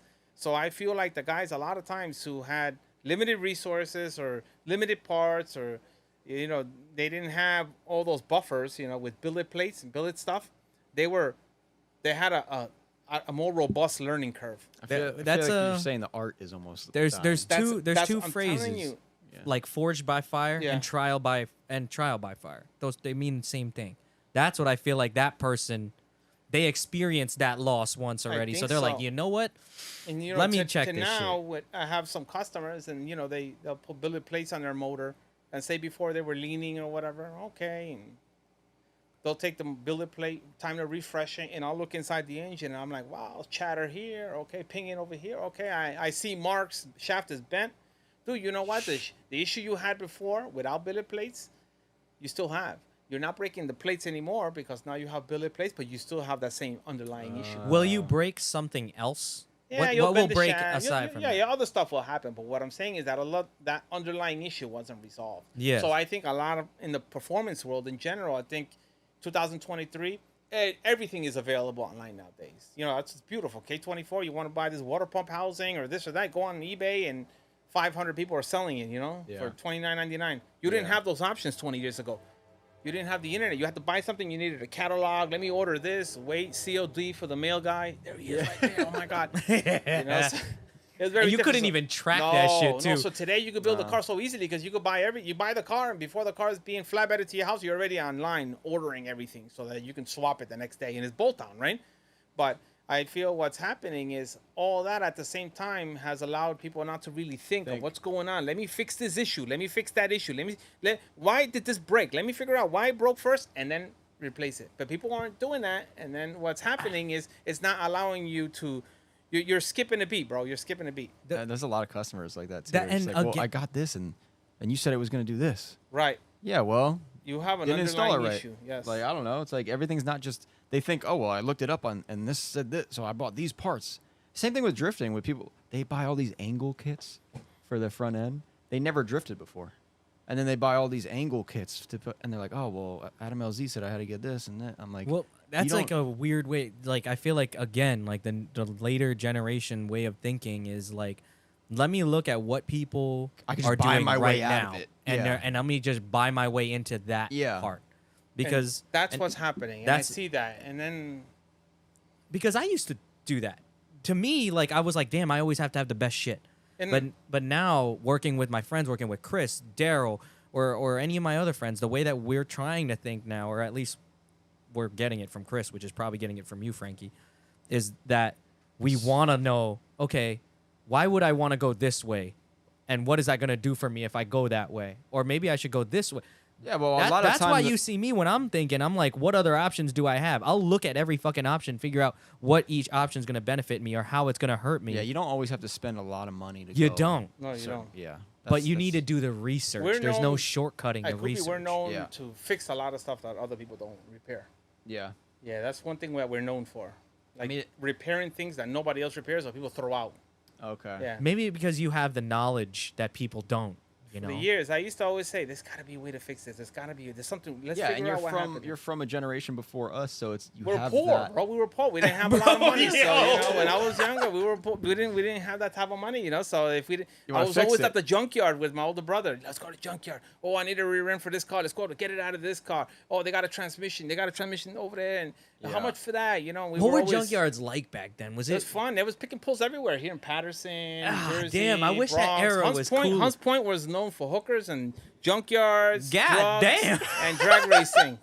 Yeah. Hookers, True, that's junkyards, what and Hunts track- Point was for. Hunts Point Ask sounds anybody like a you fun guys know time. from back in the day and be like, what was Hunts Point known for? And everybody went there to get their windshields repaired, to buy tires, and to buy parts. Because it was all full of junkyards and then the food market that the trucks were lined up and pick up food. And, you know, the prison was over there and stuff like that. But now they moved the fish market there.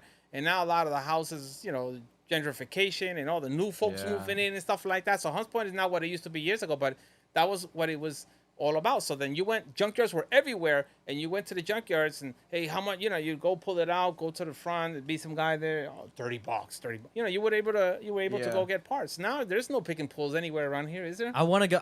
I literally was just Gotta go talking to to my PA for buddy. that. You I've got to been go to a PA. couple of them, Right. but that was it. And- PA kicked them all out. and Property for values me, went up. It was now cheaper you to got do to. home. Now they got catalogs for that. Right. They Where got- where it's called you're a- probably Oh, you're yeah. probably like, damn, we got to go to the section where they put the imports Oh, at. I used to own a junkyard. I used to run a junkyard, so then that's how Dead come I know. ass? Yeah, I used to have What the junkyards. fuck? When the hell was this? Yeah. In 2002 and 3 at the same time when I was doing the. What was that like? Oh. It was 20. It was called Cornerstone Recycling in Stony Point, New York, and it was you know, we had to buy the Hollander software, so that was a multiple listing. It's called multiple search. They That was only back had- in the day. That was only 15 had years ago. Mazdas. Now it's Only rotaries in Only there. rotaries in yeah. there. He did that just there to was all fund types your of cars. rotary. Yeah, yeah. I used to have to go to the auction in Newburgh with the flatbed and stuff. I used to drive the flatbed and pick up junk cars. And So you were doing that while you were Yes, doing yes. Goopy Performance, while you Yes, were working. yes, All yes. to fund Yeah. I've worn multiple hats in my years, man. It's been Yeah. challenging. But yeah.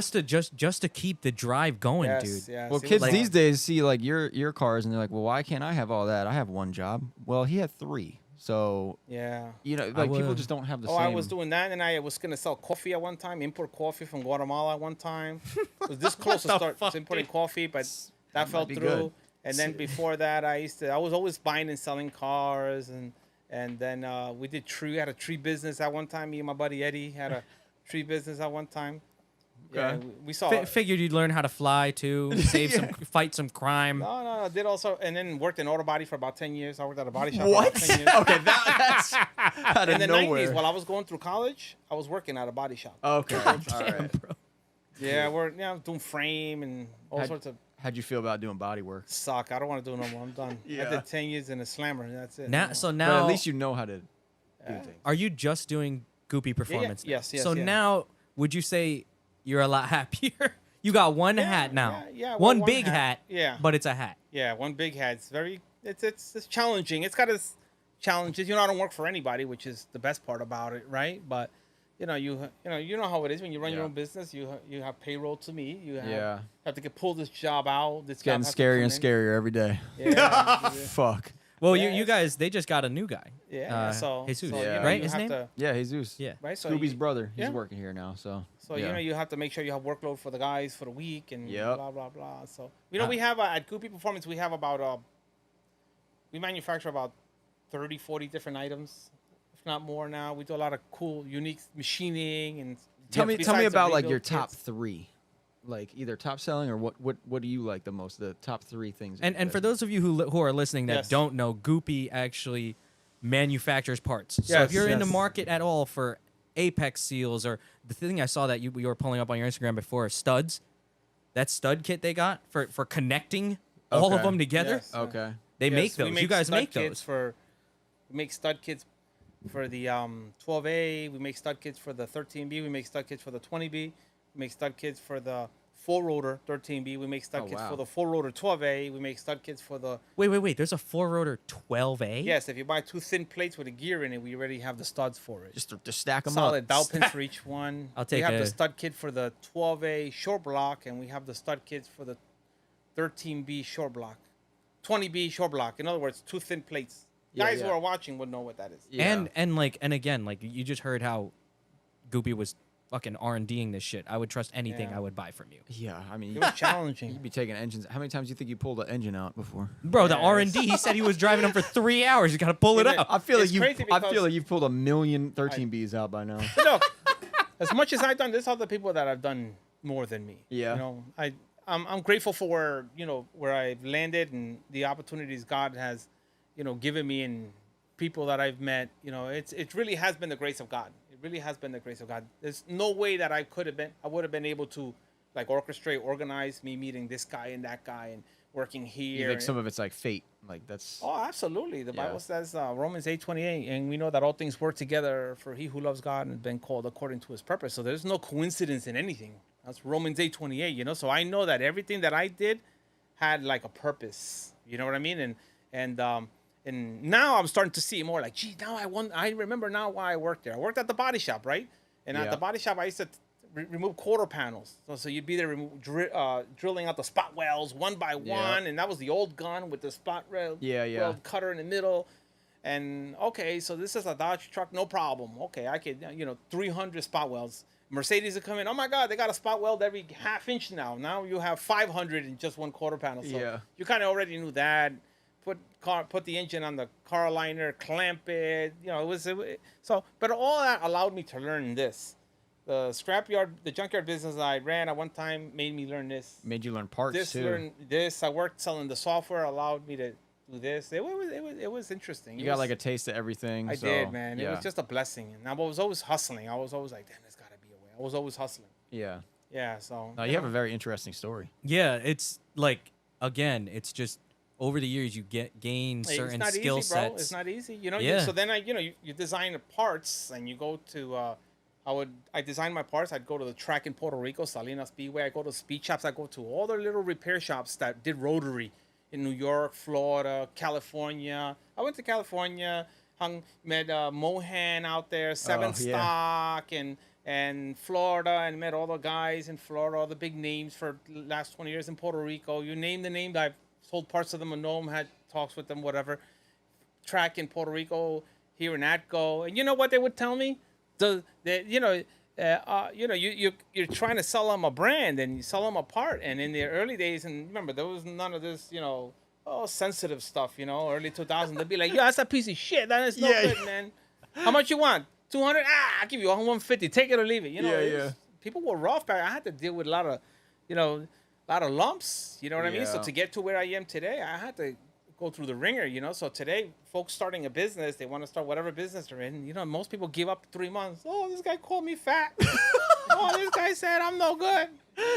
Yeah. Well, it's even worse with the internet. This is a dog-eat-dog world. You know what I mean? So now you add the internet to it, and now they can talk shit, and you don't even have to see them. Yeah. They're always like, oh my God, complain about every. Yeah. You're right. They go on the internet and talk bad about you. Yeah, and they're not worried about it because they're just sitting at home. You ain't gonna do anything about it. The shitty thing is unfortunately, those kids are sometimes the people with the most money that'll support your business. Sometimes, but yes and no. Sometimes. You can't let anybody drive you like that. Though. Nah, I thought about that one time because I had a few customers, that big money customers that kind of didn't want to do business with me no more and stuff like that. And I was like, damn, should I go home and have a pity party? Nah, don't worry about it. Just continue doing what you're doing, right? Yeah, just continue building a clientele and a customer base. I've had people talk bad about me online and stuff, but I had enough of the good guys that I've done that I have clientele customers that I've had for years. Yeah, I was gonna say. Call me again, Jonathan. Just send me this. You got my credit card. Just charge me. I don't care. Get it overnight. I have customers that love me. They know what I'm about, right? Yeah, they know what I'm about. They love me, and they've always defended me. I was gonna say what works for us is we're just extremely honest and straight up. Okay, that's good. That's how we. Like the ball doesn't lie. The ball literally does not lie. Like, how much do you think this is gonna cost? A lot. So I don't know if you want to do it. Instead of like, we'll make it work. It won't be that bad. And then they come pick it up and they're like, what the fuck is this? I'd rather lose the job, honestly, than deal with that. Dude, it's crazy. But would you say measure twice, cut once in this business? Yeah, I was gonna say. But at the same time, are you scared you're like not losing the shots you never took? I never think that Wayne Gretzky. I never think that way. But hiring more people and stuff, maybe I will start to think that way. I don't know. Because I've done this so safe. I've never took a leap of faith. I've worked up to this point very, very slowly. I never really let me just take a loan out and now I got to pay it back. I never did that. So up to this point, it's like, just. Well, I feel like recently you're taking risks more. Yeah, which I'm kind of nervous about. That's fine. Yeah, here we are. That's fine. It's. Look how many hardships I'm sure Goopy's gone through, dude. Yeah. No, everybody in every business, they have gone through their challenges. Yeah. Everybody, every business. You got to dig your heels in deep and just move forward. Continue trekking. Yeah. And just have faith in what you're doing. And, yeah. And that everything's going to just work out. Just do what you do well, that's all. There's always going to be dirtbags in every business. Yeah, that's the other thing. Like, what some people say? They say, if you never had anyone talk bad about you, you're not doing enough business. Okay. Because what they're saying is eventually you're gonna run into those people no matter how nice you are. You know what I mean? So I get it. I get the point, but you still try your hardest not to let it happen. If you don't have any haters, you're probably not doing. See, that's the same thing. You're not pushing hard enough. Yeah. I'm sure there's people out there who think this podcast is shot. We don't really talk about. Well, this one I'm enjoying this thoroughly just because dude, we didn't know what to expect. I didn't expect anything because I'm like, all I knew is you worked on rotaries. You work on rotaries. You go to our website. And you again, Goopy Performance on Instagram. My website is real. It's real lame because I had a real good website at one time. I've had a few guys come in to help me with my website over the years, and I'll be the judge of this. I think it's gonna be so. Sick. My website sucks. It's just my direction. I have to completely redo the website. But it's a drag car, which I want to ask about. How was your racing? Like you're using all your own parts, so that's your number one marketing tactic. That particular car you see on our website there, I've owned that car for years. I've had that car for about 15 years. I bought that car down in South Jersey. What's that run on a quarter? Pleasant. I remember the guy sold me that car, and we went down to pick it up when it was all stock. And the guy said, I don't know, we paid like $500 for it or something. And the guy's like, yeah, go ahead, take it. He gave it to us with plates and registration and everything. How many years ago was this? It's a long time, like in 2005, 2006. He's like, go ahead, take the car, man. Just mail me the plates. I'm like, what? That's like, yeah. That was a thing. Frankie, this is Straight a up. thing. Yeah. Yo, that dude This is the said thing because my just- dad was like, anytime, be careful when you sell your car. Yes, take the plates off. Take and the plates. Take the Yeah, no, registration. I'm like, I why always do wouldn't I that. take the plates, Yeah. Dad? Yes. Like he signed a bill of sale and the title. That's This gone. this guy did everything, gave us everything. I said, oh my God, that was a good omen though. I said, okay, this is a good dude. That was a blessing. So then we drove the car home and you know, it was an all motor car at one time. We used to run it all motor nitrous Island Dragway. Do you remember English what it would Town. run? Yeah, I think we ran 11.0 with that car. That's still fast as shit. Okay, Yeah, so nitrous. I'm on your website. Yes. I like it. It makes me feel like it's old school, so yeah, I like yeah, it. Yeah. But can I purchase your parts on here, or do I have to go? No, I have to work on that. Yeah. Okay, because I was gonna say if you put those Apex seals up, I man, could. I feel like they There's would a lot- sell like I have so much hotcakes on upgrade. there. I have so much. How do you that I how can- do you go about selling? People your come to stuff? my shop, they email us. Email us is the best. There's Okay. an email. Frankie's a big email contact guy. Yeah, no, number. you have a contact thing on here and or everything. Facebook or Is your Instagram? I kind of make it hard to find me because if you Yeah. really want to find me, you know what? You're gonna have to work hard. That's Okay. what 'Cause that's I'm not what easy. you do. I'm not No, easy. I don't. Yes, you do. You're like, email us. Don't DM me. Email us. Okay, and that aspect, yes. I do. Phone, Ah. phone. We try to pick up as much as we can, but you know when we're busy, I really can't pick up every phone call. Yeah, yeah. I Depending kinda on like who you that, talk though. to. Sometimes people call you and they want to tell you their life story. Yeah, and they want to stay on the phone for 20 minutes, and you you're know, like, dude. I've been good at it. Have I Okay, I'll not? let you know. I'll No, call. but I'm just saying, like, how much for this? How much for that? like What we do you in think our about our business, that? it's literally time is money. Yes, literally, yeah, I'm very especially busy. in Yes, yeah. absolutely. So it's very like I'm on the challenging. phone for 20 minutes. There's some companies that don't even have a phone. You can't even call them. Yeah, You can't reach Facebook. anybody. Facebook. Facebook's one of them. There's a lot of companies that don't even have a phone number. You can't even call them. Dude, I remember I got I- screwed on Facebook once. I was like, oh, I'll just call a customer service. You know what? A lot of times, well, No customer service on Facebook. just The a biggest chat. company on It's a chat. planet Earth. most people email. They email us, hey, how much is this? Okay, here, I'll invoice you. Out the door you go. No, that's But great. In your case and in my case, when we're doing a big builds, if it's $5, $10, $20,000, bro, I want to see you. Yeah, yeah, It's yeah. 10 grand. Yeah. 20,000, you're gonna come to my shop. We're gonna talk about this. What do you want to do? Boom, boom. Here, let's put a name with a face, right? Yeah. Press the flesh. All right, let's talk about this. Okay, no problem. Yeah. You know, and then Maybe not that- over email for that. but because you know why? This now the fella who wants to work on his S13 and do a Yeah, 2J and a everything. 2J, yeah. a swap, or a, what's the other Nissan motor? though? SR20, man, come on, you the gotta bigger remember motor, this. The bigger motor. RB. Yeah, say they want to do an RB swap with a transmission, airbags, and say it's a big job. You're like, yo, dude, for something like that, you're gonna have to come in here, leave me a deposit. We're gonna Yeah, have yeah, to yeah. talk. I'm gonna make sure you're not some little. Make sure schmuck. you're a real person. Yes, yes. Yeah. And then go from there Yeah, no, you can't just and accept feel it. more comfortable. What I usually do is I go, okay, let's plan this out. I'll make a parts list. I'll be like, okay, here's the first bill, all the parts, and they'll be like, whoa. I'll be like, well, you want to build the whole car, you got to pay for the parts, Yeah. you know. So, There is a part of me though that likes it like that, the way you have it. Make Yeah. it a little hard, because then now if anybody could reach out to you, you're gonna get so much trash Yeah. and garbage Yeah, like at your Yes. door, and It's like just hard. for me, I'm I just don't thinking do about it the purposely. parts. I Yeah, just you do it don't. 'cause it's just challenging, you know, to run the business and social media and parts. We have a full machine shop, so I'm always, if I'm on the mill or lathe, my dad works with me. Have two more guys, and one guy has to be disassembling, cleaning. Remember, we do engines, do transmission repair, machining, semi-peripheral port, rear ends, a lot of stuff. We're gonna come up to your shop one Yeah, day, so do a it's- little shop it's- tour. it's pretty what's a overwhelming. semi? So not to Well, change the subject, but like I want to know too. Semi, like I always hear Bridgeport, semi Bridgeport, or what is It's exactly the type going of ports, on? the way the air goes into the motor. Okay. Can You guys break- know that brep, right? That sound everybody Yes. likes. Yeah. That brep, Yes. the cam sound. Oh my Okay, God. you could do that with a bridge port or a semi or peripheral port. You could do and with those a- are the ports that are around the. Yeah, the ports that are on the plates. You do a little eyebrow cut, they call it. That's a bridge. A semi would be it'll go through the rotor housing, a small little incision, like a 1 inch. Yeah, it's port. like an extra port, Right, right? and it goes yeah, in yeah. through the intake. So What the hell? Yes.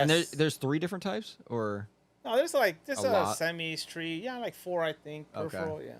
That shit is cool to me. Yeah. Like you literally alter the way the air is going into the fucking motor. Yeah. Right. But it's not like a normal like on a piston engine. You port it, right? You port the intake Right. and like the exhaust. And yeah, that- what- these are on. that's It's kind of the same. It's kind of thing. it's the same Yeah, concept. one thing Yeah. about the rotary engine that if folks that don't know is the rotary engine, you can't bore the rotary engine out. No. No. You Yeah. can't add more displacement or take out of Because it. it all depends on That's how it. big the rotor So the is. rotary engine is a 1.3 liter engine. The 13B, that's 1.3 liters. You know, there's arguments that the crankshaft speeds, that the rotor spins 3 times, and that for every time, it fires 3 times because there's 3 chambers in the rotor. So there is that argument out there, and some okay. people, that argument, Huh. they'll fight at the coffee shops and fight left and right about. But the crankshaft spins at the rotor spin at 1/3 the speed of the crankshaft. So if the crankshaft's at 9,000, the rotors are at 3,000. So Yeah. it's not 1-to-1. So then Okay. there's that argument, but still, even besides that, it's still a 1.3 liter motor, and those motors now are making over. I think there was one that made over 1,700 horsepower or 1,600. That's and What a it's just compound. weird because 1.3? because they're just throwing more technology at this thing to make more. For cubic inch, I think this motor makes more horsepower than any motor. I Oh, think. I'm not probably. sure if 100, other- I would believe Yeah. that. But And like, it's a very inexpensive motor. The rotary engine, it's an expensive engine to make the power. I gotta ask because I told my buddy that I would ask Go about ahead. What's the RX8s. question? And you can ask people if they want to ask questions too. Yeah. So. Yeah, we have some later for But sure. but RX8s when that came out, Yeah. because that's coming out now, like you're messing around with rotaries, you're messing around with apex seals, and Yeah. then the RX8 comes Yes. out, a new rotary. Right. What was that like when that came out for you? Was that like this is all right, like it's not that great, or was I didn't that look like at it from that perspective. I looked at it, oh, cool, the Mazda continues. yeah, Yeah, that's okay, all. good.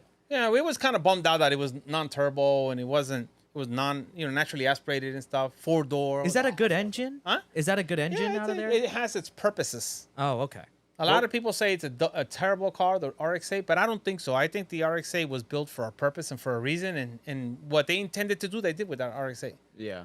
I mean, it was a pretty well-handling car. I don't an think it's amazing a handling drift car. car. Yeah. I think it's a It's race amazing. car. Got big brakes, Yeah. big calipers. Yeah. People buy that car to turn it into a road car, and they Yeah. don't even have to upgrade the brakes. Yeah. Yeah, No, the they rear handle end great. They're at 50-50 444 or weight 477. distribution. Yeah, something like that. 6-speed, Very Yeah, it's a 6-speed. and And they sound great. they Yeah. sound so It's a nice good. chassis for you to win. They're inexpensive. You could buy one inexpensive. The Yeah. problem is they're cheap, so you could buy one for 500. Everybody thinks, oh, I want to buy one for $500. Go spend $200 and get it running. Everybody thinks that. I'd be scared. What Like, does it turn out to be? No, it turns out to be a little bit more, but just people have just like this. I don't know what's happened. Like the average person nowadays, it's like it's crazy. Sometimes I clown them on Instagram and stuff like that. They call me and like, oh, I want to do a build, and I'll message them. Well, how much money you got? And they're like, oh, I got like $2,000 for what? For what do you want to do with 2,000? Oh, I want to do a rebuild. Okay, do you want a vacation with that too? You know. What else you want? You want a Happy Meal with that too? I'll go to your house, do your kitchen, modify, your bathroom too. What else? Anything else? Well, let me know, bro. I'm feeling good right now. I'm in a good mood. Yeah, You know, I and then didn't I'll realize post it. everything was so cheap lately. Yeah, and then sometimes because you know what, I see it like it's disrespectful. You're like Yeah, you're yeah, yeah. ignorant, bro. Yeah, You're an ignorant person. yeah. And ignorant it's just you don't know any better, right? So go do some research, some homework before you get into stuff like this. It Yeah. just makes you look foolish. Yeah. Now, what about this? This is another myth that I hear about rotaries. Is it true that if you don't drive it hard, it will break more? Like if you got to Italian tune up it every so often, let it ring out, like drive it. Is that true as well?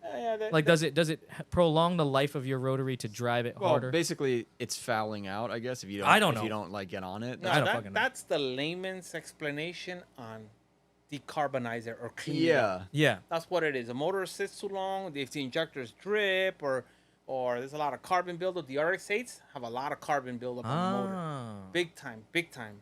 Why is that? Mazda, if I'm not mistaken, when they went to the RX-8 engine, they took the exhaust port, and instead of being on the rotor housing, now it's on the iron. Yes. So the gases have to do like a 180-degree turn, like leave this way as opposed to coming out the exhaust. Where in the previous engines, when the exhaust was in the housing, gas, burned or not, came out the exhaust and went out the exhaust. Now, the gases will... Yeah, they pretty much got. It's Come got to out. get like sucked out the side. If almost. not, it goes into the next cycle and it burns again, almost like an EGR valve, a built-in EGR Yeah. valve. What So the it's hell? so that's why the RX-8 burns very clean and it comes to a complete burn, and the carbon stays inside So the that's motor. probably why they did it. One of the reasons. So then the side seals get filled with carbon. The whole motor. You can take a motor with 5,000 miles apart and it's full of carbon, and it's like, yo, dude, this thing is brand new. Yeah, but it gets full of carbon. So then guys use seafoam through the intake, or I know some people put diesel or something to clean the carbon out of the inside. Go down a highway and just hit it hard. It's gonna smoke like a freight train. But then that'll clean the engine out. Was that one of the main differences between, because it's still a 13B, but it's a Renesis? That's one of the main reasons the Renesis. But there was a 6, not a 6, but there was like a updated version of the Renesis. Yeah, there was a Series 1 and a Series 2. Yes, there was. A few little subtle changes, but for the engine was basically kind of still a basically the 1.3, same. Yeah. The main change was probably that port. One of the main ones was probably that port change. The port change was the primary. I think it was 2004. Remember when the RX8 being released into the United States? During that time, they had these outrageous emissions laws, and they had to meet certain specifications. You know that the RX8 was Car of the Year Motor Trend? It was. It was on the cover, bro. They used to put a wine glass on top of the motor and say, "Hey, look how beautiful this engine is." Yeah. So they were praising that car in 2003, 2004, and I don't think it was nepotism or Mazda paying off the menu. There was a nice car. People were looking forward to it. I think they're sick. Today, people are like, "Oh, it's a crappy car." But now I drove one of your cars that you built. It was Angel's car that he sold to Greg, and it was a RX8. That was my only Rotary I ever drove. Oh, you built that RX8? Yeah, that shit was fun as hell. What the fuck? Yeah. I didn't know that. Yeah, he showed up to my house. It's idling in the driveway. I'm like, what the fuck is this? I don't know anything about Rotary. I always tell Chris I want a Rotary, and he's like, and this is one thing that gets me a lot of times. People will talk bad about the RX8 and stuff like that, and say, "Oh, the RX8 is no good," and I'm like, "All right, but the RX8 is non-turbo, still a 1.3 liter, makes about 200 horsepower, decent torque, if not a little bit more, and it can take a 4-door car that weighs almost 3,000 pounds. Yeah, and I've seen people push about I think with that particular car, they did 160 miles an hour with that car. That's unheard of. 160, unheard of with a Turbo 2 or a 93 stock car. Like a 1.3 liter. Yes, that power per liter, so that is high. So what's making that? And I talk to some of my friends in Puerto Rico. I know a lot of drag racers and stuff, and when we talk, oh my God, what do you think about this ratio? Or this guy did this, a 60-foot, blah blah. We go on and on and on, and they praise the ratio on the RX8. They're like, oh my God, that RX8 has amazing ratio, the timing. Things down 50 degrees, 60 degrees, the computer in it. In other words... So they like it. So what I'm saying is that when Mazda designed and made the RX-8, they made it with a specific purpose. Yeah. Right? That it does this, and this, and it just works. There you go. Take it. For us, gearheads, where we want to buy it and start modifying and doing stuff to make more horsepower, it's challenging with the RX-8 because the computer controls everything. You remove the metering pump, it goes into limp mode and all sorts of stuff. Yeah. But Mazda wasn't thinking about you and I when they were building that car. They were thinking about Mr. Jones over there. Let me just sell him a sports car so he could cruise around, put it back in his garage. So are there any aftermarket solutions for stuff? Yeah, like there that? are. There's a lot of. You could probably stand alone for that thing, right? You can make it happen. You can make it happen. You have to work. You just different ways to get it done. How do they react to turbocharging? Are they this? I was gonna ask the same thing. Like, can you boost that engine? Yeah, you can. You can. Because I know they used to make turbo kits for that, but someone probably still does. But I know I think Gretty did. And then it disappeared or something. Pineapple. No, not the guys down in Florida. Pettit. I remember Pettit had a turbo kit for that years ago. I seen him at 7 Stock. They had a turbo kit. This is like 10 years ago. Yeah, and then the turbos disappeared. Yeah. I was like, I guess everyone's done with that. That would be sick. A turboed RX-8. Yeah, like, that's what I. There's not that much room in the engine bay. It's pretty challenging. It's pretty tight. Yeah. Really? I feel like when you look at the RX-8 and the nose is so long, I would just but assume. It's hard to get in the exhaust side. You gotta work hard. It could be done. Listen, if you got a credit card. Yeah, you got a credit card. What's your preferred 13B? Because there's four different versions. There's probably a bunch. Don't look of at me for confirmation on that. Yeah. I don't know. Like, do you have a favorite one, or are you just like, they're all? They all have their pros and cons. Okay. Yeah, I'm beyond that already. Like, what was my favorite? Yeah. I just want to make money, sell parts, and that's it. Yeah. So if people call you and they want their engine built, what's like do you have like? I was thinking about this earlier. Do you have like packages you offer, like, we're gonna do this, we're gonna do this, we're gonna do this, like certain parts you put in? No, I'm not. I've seen some people do that and stuff. And I don't do that. I've always thought about doing that too. Customers come. I don't know. I guess sometimes when you've been doing this for such a long time, after a while, you just want to make it quick. Yeah, yeah. Interactions, want to make it quick. Let's chit chat. What do you want? Okay, bye. Get the hell out. You know. Yeah. So, That's literally.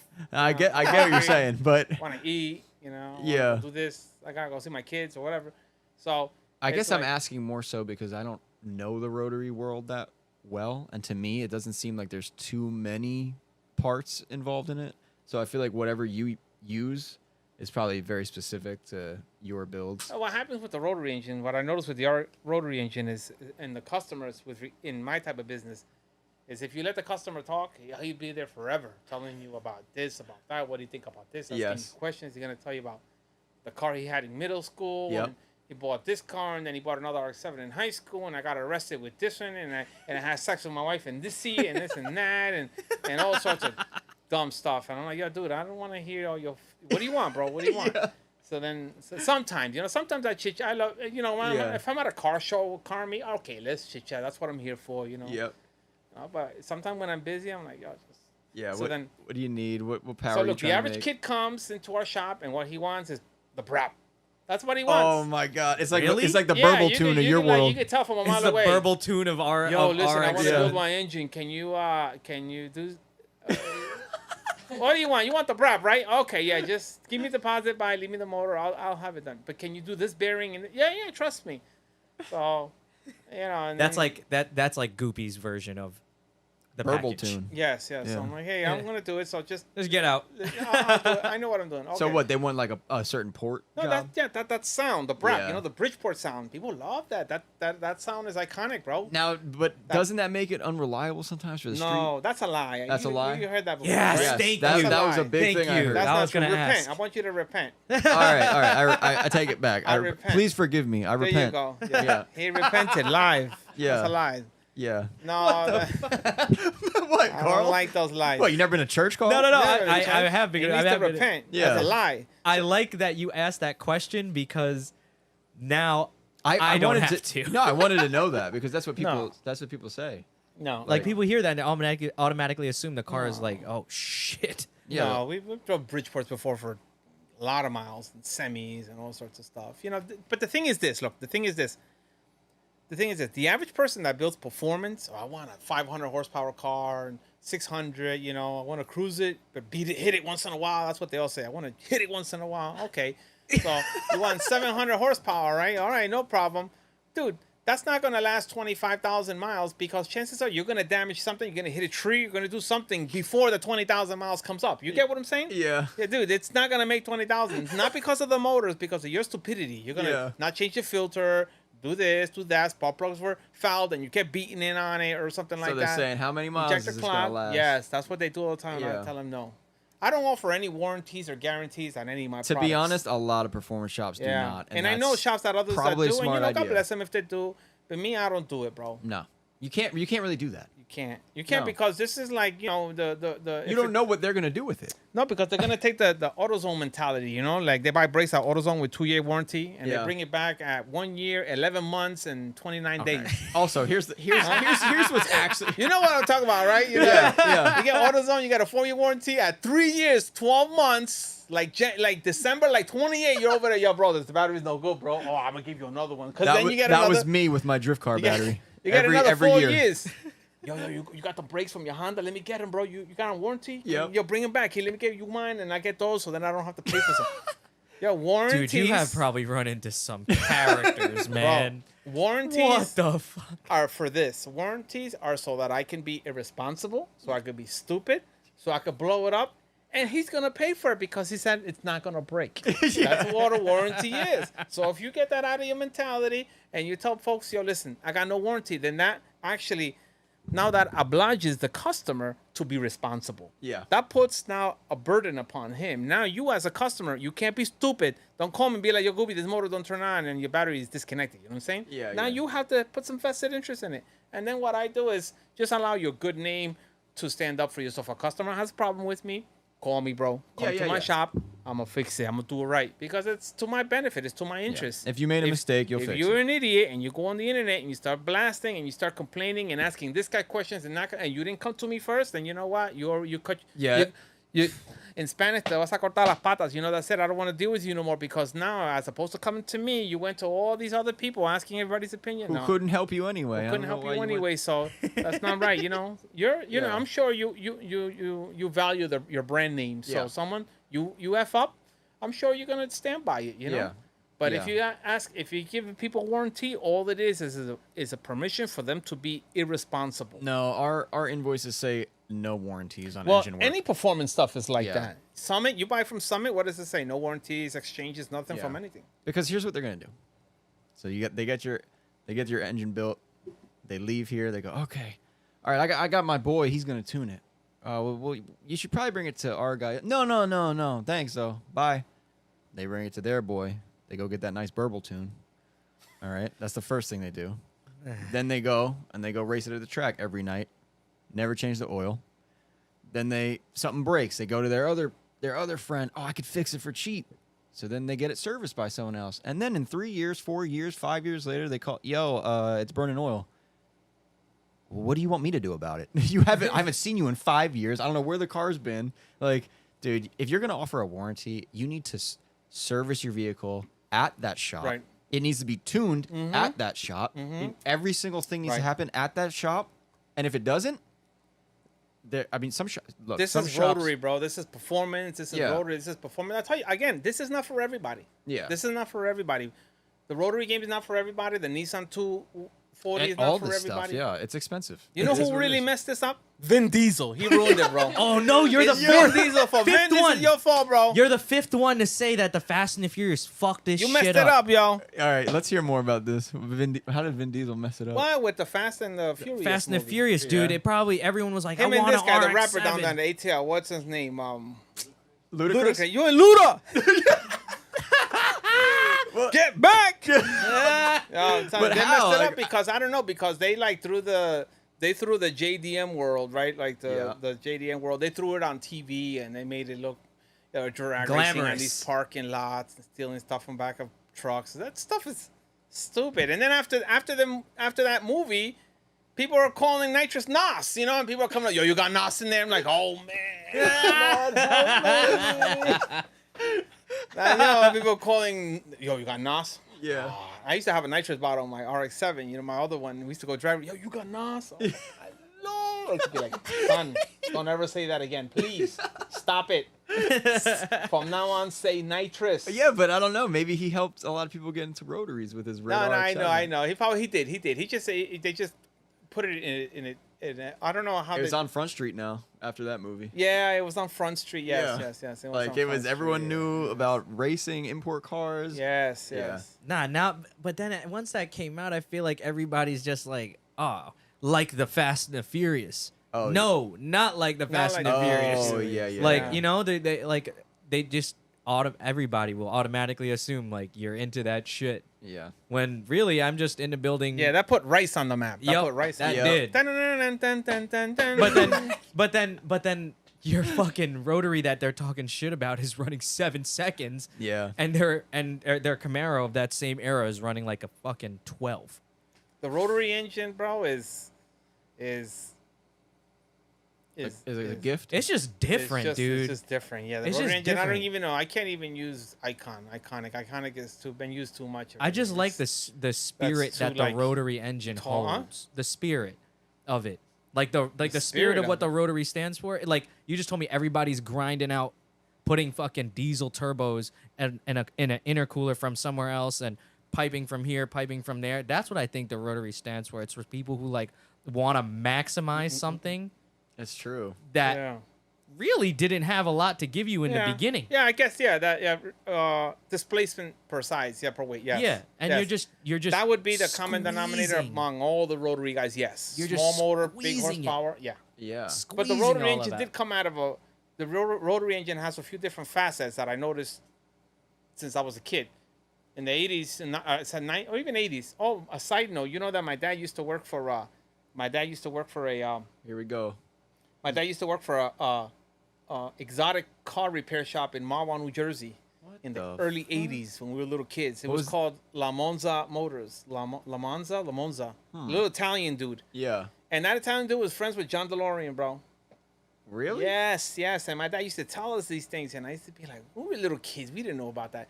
And my dad one time took us there.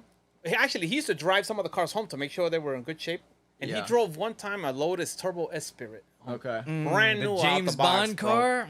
And when he took us there one time, and to show us the cars, because my dad used to tune like the Webers, and they had like these, you know, side drives like on the old European cars, and they had a BMW M1 like the mid '80s. They had a wing on the back. Yeah. M1. M3. They had crazy. Alpina. The wedge looking shit. Yeah, the M1 was the super one in the exotic James cars. Bond movie with the Lamborghini. They had propellers. a Jalpa in there, a few Countachs. They had some really exotic stuff. That I was a kid, and I was like, Yeah. Do you think that's where your passion started? no, I Definitely. thought the cars were cool, but looking at it today, I'm like, oh my God, Dad, you know who you were around? Yeah. People, oh my God, I wish I would have taken more pictures and shakes and carry me as a baby and said, oh my God, I used to know those dudes. But that stuff is gone. But he was just a mechanic. He was just fixing the cars. He wasn't a car guy. Yeah. And neither were we were riding BMX bikes. But it's interesting that it's such a small world. I don't know where that guy is. He might not even be alive anymore. You said it was in Ramsey? Mahwah, New Jersey, Franklin Turnpike. If somebody knows where that little Italian dude is, who knows? But he was friends with John DeLorean, and I think my dad might have met him a few times. Bro, I know Wouldn't be exactly where that surprised. shop's at. Yeah. Do you? Yeah. Oh, you do? Yeah. I lived in Ramsey for a while. Oh, okay, Franklin so, Turnpike, like actually really fucking close to Franklin Turnpike. So Is the shop still a thing? I don't know if it's called La Monza anymore. It's called this is something. 30 years ago. I know This it is was, in the 80s. but the building is old as building shit. is still there. It's got like 2 glass doors in the front. Yeah. Yep.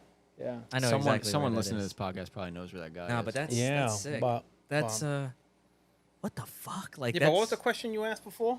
I don't even know. I don't even know. What You want I to bust asked? out some of these questions that we got? could do that. Yeah. Let's see what we got today Oh, from I was our telling you how listeners. there's multiple facets in the rotary engine, right? Yes. All right. Yeah. So check this out. So 90s, I came out of the drag race scene. Okay. So I was a little kid. I was like 14, and my older brother used to have a Firebird Formula. He had the Super Beetle, and he had a Firebird 400 Formula, and he was into like V8s. My older brother, right? So he's older. He had a license. I had no license. And we would always like to hang out with him and his older friends. I was a little younger, and my brother used to go to Hunts Point drag racing, which is in the Bronx, New York. He used to go racing on the weekends at night, hang out and I used to always be like, take me with you. No, go hang out with your friends. And a few times he did finally started taking us and stuff like that. And I started going with my brother. This is night racing, right? This started around 11 o'clock at night. They'd race till like 6 in the morning. And that's the first time I went to a street race at night and illegal activities, which I don't do anymore or condone. Okay? We use the word allegedly over here. Illegal. I allegedly did that. Well, my twin brother was there. Yeah. So then I saw the Rotary, and what I would see Starlets, Corollas, which is called Candungo, Sprinter, 69 Corolla, RX3s, RX2s, RX7 first gens. I would see those cars with rotaries in them, and I would hear this noise, and I'd be like, Danny, what the hell is that noise? They would run open header at night, bro. You know how loud a rotary is? Imagine, you know what it is to have open header or like a Flowmaster right there on the side? That's crazy. In the middle of the night down at Hunts Point? Bro, you could hear that sound in Probably hear Soundview. that shit in Ramsey. No, you can hear it in Soundview. You could hear the drag racing. I noticed rotaries, the sound travels They're extremely far. loud. So you could hear it on the weird. Cross Bronx, and you were down in Hunts Point, down at the bottom over there. So then you would so I started hearing it. I was like, Danny, what is that? And he'd be like, yo, they're putting those Mazda motors in those cars. And Toyota Starlet, that's why you see other Puerto Ricans with the Toyota Starlets, and you guys in your head are like, why do we go to the drag races and you see these Puerto Ricans with these little Starlet 2-door cars that kind of looks like a Golf? Yeah. Why do they choose that car? It's because back then you bought an Econo box for a few $100 and you went to the junkyard, scrapyard, and you took a rotary engine and you ported it, did some work, put it in there, and now you instantly had 200 horses, 250 in a light car. Yeah. The popular one that is always on Craigslist back when I was looking at first car I was looking for, every like Corolla A86 chassis, almost every single one. My friend bought one with a rotary in it. That's They're a Corolla. always that a was rotary called in the it. SR5. Yeah. 84 Yeah. to 85. Not 86. You need to repent from that too. It was just called a Sapito or a SR5 Corolla. This Yeah. whole AE86. Old school folks don't know what the hell that is. They're like, what the hell are you talking So about? all the young new man? school guys like the chassis code. Yes, I old do. school It makes guys, it they don't know what the hell specific. that is. It That makes is it Corolla, easy. bro, 86 to 87. you They know, made Sapito. SR5 Sequoia, Tundra, Tacoma, Yes, Corolla, yes, but all these Camry. alphabet soup things, bro, they don't know what that is. So then so nobody knew. But the Corolla, that was after. That was too heavy. The Starlet and the Corolla were it. So I heard these cars drag racing, or the old Corollas, like the 70s with a rotary, popping wheelies like this. With Mickey Thompson's in the back, Yeah. you know, 13-inch baby Supras with Mickey Thompson's in the back, popping wheelies. What? You know, they would bring him on trailers, or from my town, you would have a pack of like 30 cars, bro, leaving from my town to Hunts Point, and they would tow a little Corolla with a Suzuki Samurai with a tow bar, with a small little tow bar, towing the Toyota Corolla all the way to the Bronx, you know, with the emergency lights going Yeah. on. And when you got to Hunts Point, and they took the pins out of the tow bar and go to drag race with slicks and everything, little That Mickey is Thompson sick. slicks. I'm just, you And when said I saw Samurai, that, and I'm like, there's probably you know, a rotary in that too. I'm 14 years old and I'm seeing this. I was like, oh, this is badass, bro. That Yeah. was when I fell in love with the rotary engine, and it Okay. started like, oh my god, this is amazing. And in my town, there was rivalry. Piston was rotary. In my town, we had this one guy named Faye, who's still around, real good dude, bro. And he was like the rotary king, and had another guy named Helsung, and he was the .8 king. He had a Corolla 3TC Okay. with nitrous, Weber nitrous, you know, 1.8 Corolla, like a 1980 box. You guys call it TE72? 72, something like that? yeah. And this car was running like 11.0 nitrous, and this other car was running like, I think, 1090 nitrous or something. But anyway, so that was the rivalry. And then, you know, we'd go with this pack of people all the way to the Hunts Point drag racing and stuff like that. So that was like my birth. So as you can see, all the cars and all the clientele base to today is that's still the foundation. That's still Okay. where I came from. So those type of customers, some of them are still my customers. Yeah. You know, and now I was watching, and now I make parts. Yeah. And it's crazy because sometimes I see them come in and they're like in the late 50s or early 60s. And like, hey, Goopy, what's up, man? How you doing? Oh my God. Yeah, I remember you were a little kid. You used to come hang out with us and stuff like that. I'd be like, yes. I'm gonna call your mama. It's past your bedtime. That's such a You cool know, story. with my though. older brother would take us. You know, but when you're young, you're out there drinking 40s and stuff like that. Yeah. So that's the only downside that I remember is like we'd go. My brother would take me and another buddy of mine in the back seat, and then you know when you're kids, the minute you left home, you had a beer. So then we'd go get an OE or a Crazy Horse and we'd be hanging out drinking. Yeah. You know, with the hoodie on and and stuff like that, because you know you want to drink when you're hanging out with your buddies. But now that looking at it in hindsight, I wish I weren't drinking, because then I would have remembered more or had better experiences. yeah. You know, so there again. So then, I love that story though. no. So that was the inception. So that's what made me look at the rotary. And most Puerto Rican guys are drag racers that like rotary engine from this area. Yeah. Were either racing there, Bunker Hill, Patterson, Yeah, I heard of that. or Fountain Avenue in Brooklyn. Okay. Queens, Brooklyn. They were racing either Fountain Avenue, Bunker Hill, Hunts Point. In Hunts Point, you had a few places. They had the Coca-Cola. You had down over there Zariga Avenue. We used to race on Zariga all the time. And I wasn't racing. I was a kid, but I would go with somebody always to watch the races. It was awesome, bro. It was like NHRA, bro, like this on the side. This is like around before Giuliani. This is around Dinkins. Yeah. And then Giuliani came in and I cleaned up talked- all of New York. Even when I worked at Nissan, my parts manager would be talking about that stuff too, like Bunker Hill. And It all was that stuff, all the insane, races bro. back So then. street racing today to that was two different Yeah. worlds. So Yeah. it was really rough, you know. So Yeah, man. Well, thank you for telling us that story. No, 'Cause yeah. that's my favorite part. but of the this idea podcast. was, so I came from the drag race world, right? And I'm still in it. Yeah. And the horsepower and the parts that I've made have been from that understanding. But at the same time, there was road racing in the 80s and 90s, but that was more like a, you know, suit and tie guy. You know, it was Yeah, more yeah. more of an expensive sport, right? Yeah. So today now you have rotaries in drifting, like I was you gonna guys say, do. do you see like I was about to Yes, talk about yes, this. I did a show this weekend. I did a car meet in Connecticut this weekend, and I got guys who have a lot of street cars. So, you know, street car, Corolla, RX3, RX2, RX7, nice cars, you know, everything polished, nice. They like rotary, but they don't like drag racing. They just want Yeah, a nice yeah. street car to go chill with the wife on the weekend, stuff like that. Yeah. But they're not into drag racing, or they don't know what drifting is or anything of that stuff, right? So Yeah. now, as you can see, I do rotary engines because that's the common denominator that all these people have. I don't Yeah. focus on just RX7s.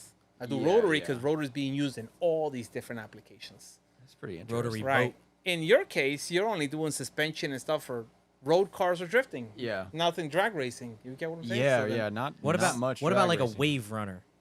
Yeah, That there's has a rotary that wave has runner that has as a well. rotary in it. I've seen rotaries and wave runners. I shit you not, Frankie. Don't look There's at me a- like that. There's a rotary in one of those little, those little trucks they bring from Japan right now. Yeah, yeah. K-truck. K-truck. K-truck. There's a rotary in a golf cart. I heard there's a rotary in Puerto Rico in a coffin. Wait, excuse me? A coffin in Puerto Rico. There's an engine in a coffin. A rotary. I think a rotary in a coffin. Like they buried it? No, it's like they drive it around. It's a freaking coffin, bro. What? Like Yeah. that photo right there? Yeah, like a coffin. Yeah. There's a rotary in that. There's a rotary, and there was a rotary in the. I remember there was a rotary engine on a 4-wheeler in the Bronx, like 30 years ago. Doing wheelies. It was Derek on the bicycle. Yep. Doing wheelies. Dude, that is. Yeah, so they put rotaries in everything. In the Mustang, and I seen rotaries in a Mustang. I wanna see this My friend has a motorcycle. 3-rotor right now in Long Island. He has a 3-rotor. He's putting it in a Fox body 85. That's fucking funny. That's sick. Yeah.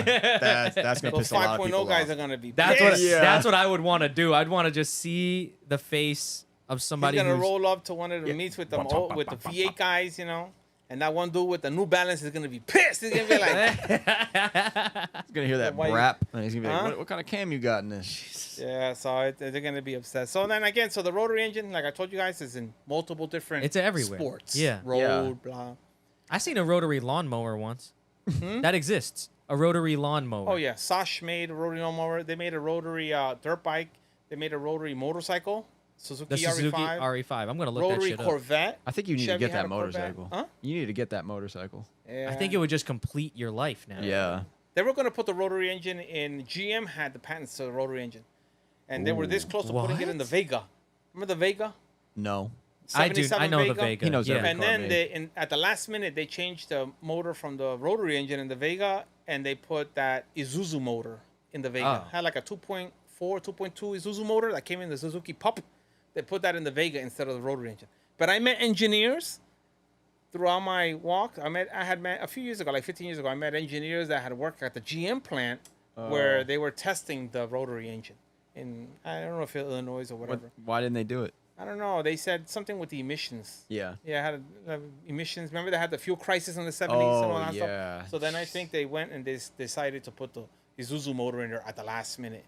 And but the rotary engine is big. It's vast. You know, the rotary engine was made here in Jersey at one time. Curtis Wright had licenses to the rotary engine here in New Jersey, and they used to work out of Woodridge, and they had a little Okay. plant there, and they worked on the rotary engine there at one time.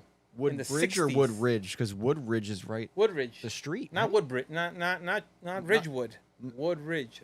There's a Woodridge right near us, Well, but maybe I it's don't here know if that's somewhere. the same one. Maybe, but they did work They- here. they Curtis built them Wright. Look for- up Curtis Wright, New Jersey, in Google. Curtis Wright, New Jersey, 1960s. They did a lot of R&D there, a lot of cool R&D that Mazda eventually. I've seen the same work that they did there at other engines, and I was like, oh, okay. So, and sometimes when people say, hey, who designed this? Who came up with this?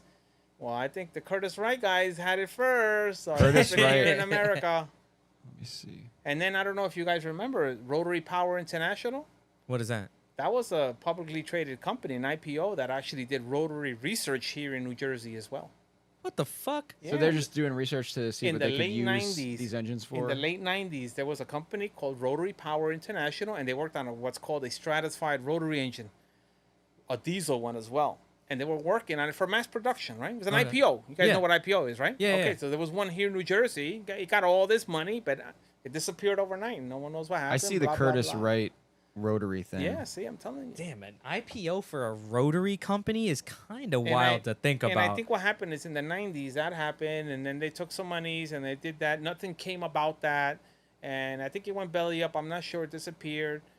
But I think that's why maybe one of the reasons why the rotary engine today, or anybody doing Wenkel work, or anybody licensing the patent from NSU, they're going to have a tough time creating, getting venture, because the rotary engine has a sort of like a stain. A stain People are on gonna its- be on like, its "Oh, trading." You want me to give you $20, $30 million for this? What's the outcome, And so That's the challenging part there. We got a good question here. I want to start with this. Somebody one. has a question? Yeah, my Go ahead. friend, A few my of friend them. Nico asked, "What do you think of Rob Dom's build? Do you know who Rob Dom is? Yeah. He's a YouTube guy with Which build in particular? I think I'm assuming he's talking about the four The rotor. four-rotor. Yeah, his all-wheel full rotor is drive. cool, bro. That's badass, man. I like it. Man. All-wheel drive. I met that Yeah. dude by accident once in Michigan somehow. Yeah, it was so random. That's- Oh, he is from Michigan initially. Yeah, He's from there. Yeah. Yeah, that's where I where met he's him from. before all the Rotary stuff. Yeah, And he was then- on one of those shows with where they're dating women. What was the name of that show? Oh, What? Yeah, Matchmaker or whatever? I think yeah, so. yeah. Wait, Yeah, really? I think he was. I think he was. I hope we He's a just funny out dude. him. I like Rob Dom. Yeah, Yeah, no, he's cool. dude. I he love was his so videos. nice. Yeah. His videos are I pretty need to informative. talk to him. He needs to help me out with my ball spot because I got a little ball spot on him. Look at right here. Look at Well, that. I you got a think, little ball you think spot. he could help you out? Yeah, because he got that hair product, bro. You got to hook a brother up, man. Okay. I'll trade him. So All right, Rob. For it. Rob, Goopy needs your help, man. Yeah, Come so on. then I got the ball spot. So then, yeah, his car is cool. That is Yeah. real cool. I like his car. And then he has a that 12 rotor he's working on. Oh shit. Yeah, that 12 rotor he's working on, which I think that was worked on. That was initially designed and made by some guy, some other fella that does boats or something like that. That's a badass. 12 rotor. How long is that? Yeah. Ricardo just said it was The Bachelor. What the The fuck? Bachelor, right? Yeah, I told you. That's funny as fuck. That's hilarious. That's cool. That's So how long is a 12 rotor?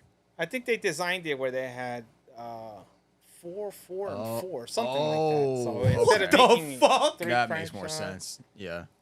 That sounds Let me tell you insane. something. Even if that thing never takes off, say if it never takes off, It's still cool. regardless, yeah, it's still cool. And Yeah. it's still cool that people are pushing the envelope because the big five, Mazda, and the rest of the world, the car manufacturers, they're looking at big gains on all their R&D projects. Everything they do, big gains. Yeah. Toyota, Daimler Benz, whomever. Anything they make, they're looking to sell 1 million cars minimum. 5 million or this. So the rotary engine is just not something that is marketable anymore, I don't think. Yeah.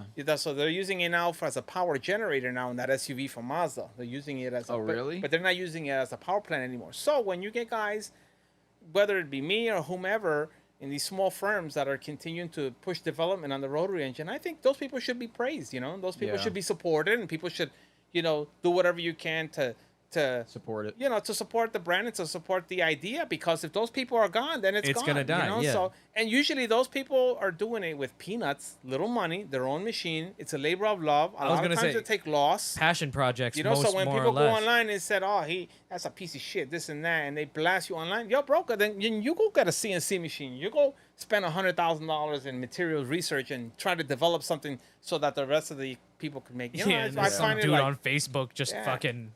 I remember seeing something that Mazda was going to keep. They were going to make another RX. Is that a real thing? You know what? I tell you something. Mazda owns a lot of. They have a lot of investments in the rotary engine. Big cast machines. Yeah, they have a whole factory where they everything. just work I don't on think they're those, just right? gonna throw that out. Just Yeah. like that. It would be maybe transition into something else, but just throwing that out, I don't. That's pretty I challenging. remember reading an article about I think it's in Hiroshima.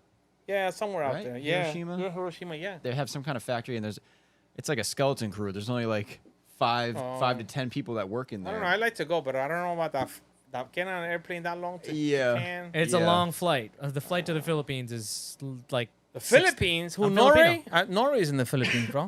Huh? Norway's in the Philippines. What's that? Noriega, bro. We're in the Philippines. Oh, you guys don't know hip hop from the old school days.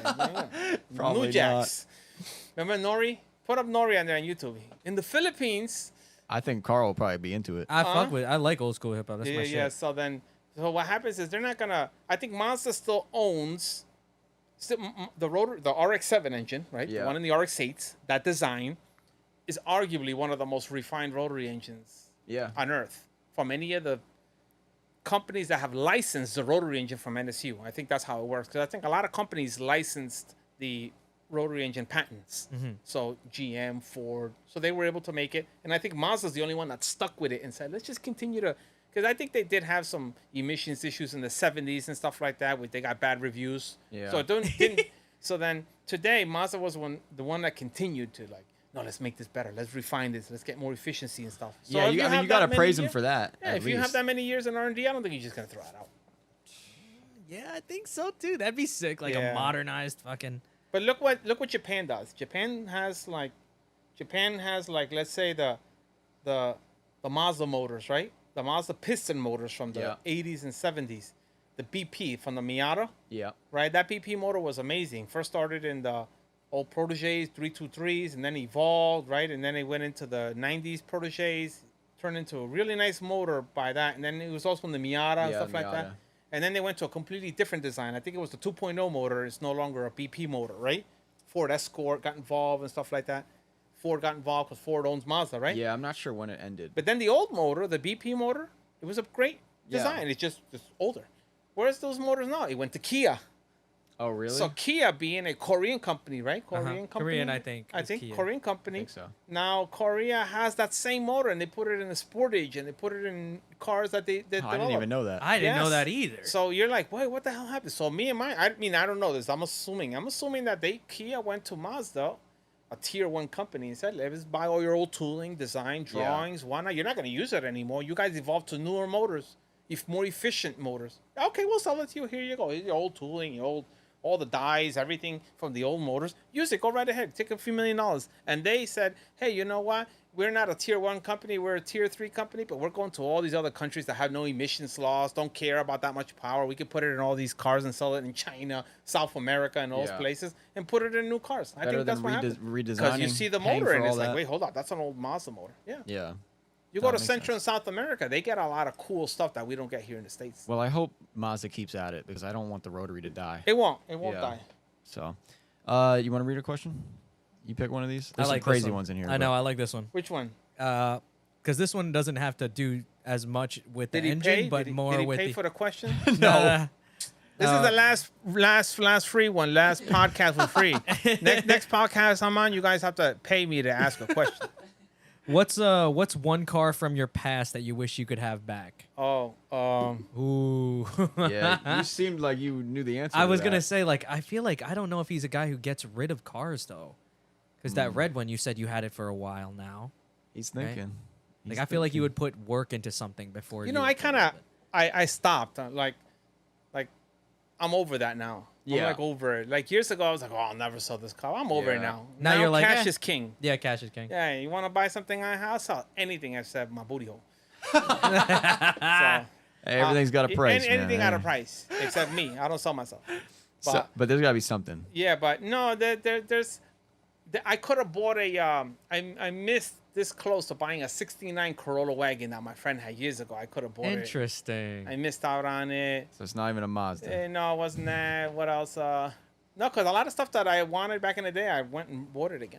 But what's up? Is there any car you had and you wish you could have it back?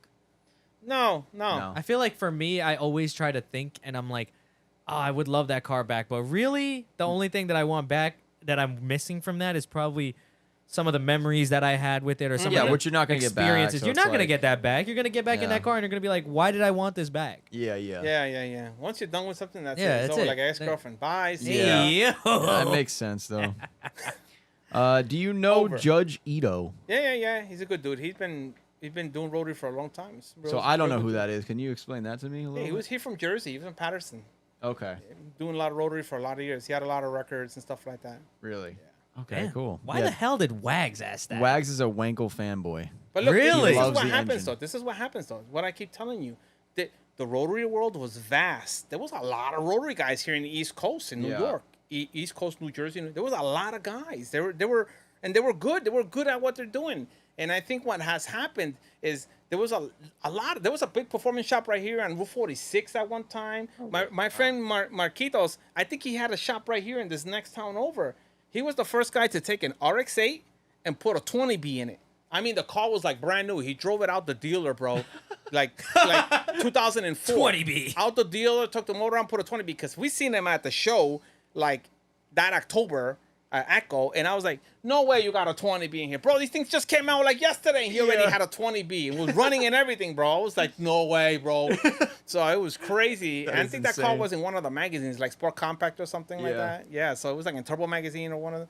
So dude. there was a lot of skill sets, a lot of car guys. Like, there's a proverb, right? In the book of Proverbs, Solomon wrote, whatever has been, whatever will be. There's nothing new under the sun, under the stars. What he was trying to say is that he was talking about what he has seen in the what he has seen in the past with Israel, things that has been, there'll be it'll happen again. It's a cycle, right? It's a cycle. So he was saying how the nation would go into idol worship, and they would say, oh, all these bad things are happening. This is new. And he would be like, no, I've seen it before. It's happened before. Yeah. From that perspective, right? But I use that same perspective also in the car world.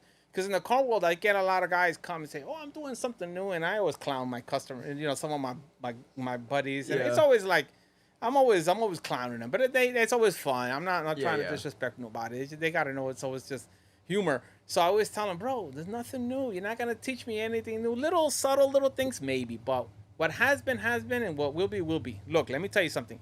If there's something somebody wanted to do with the rotary engine, they already did it, okay? You're not going to do something that, bro, oh, my God, this is breakthrough. No, you didn't. Somebody already did it.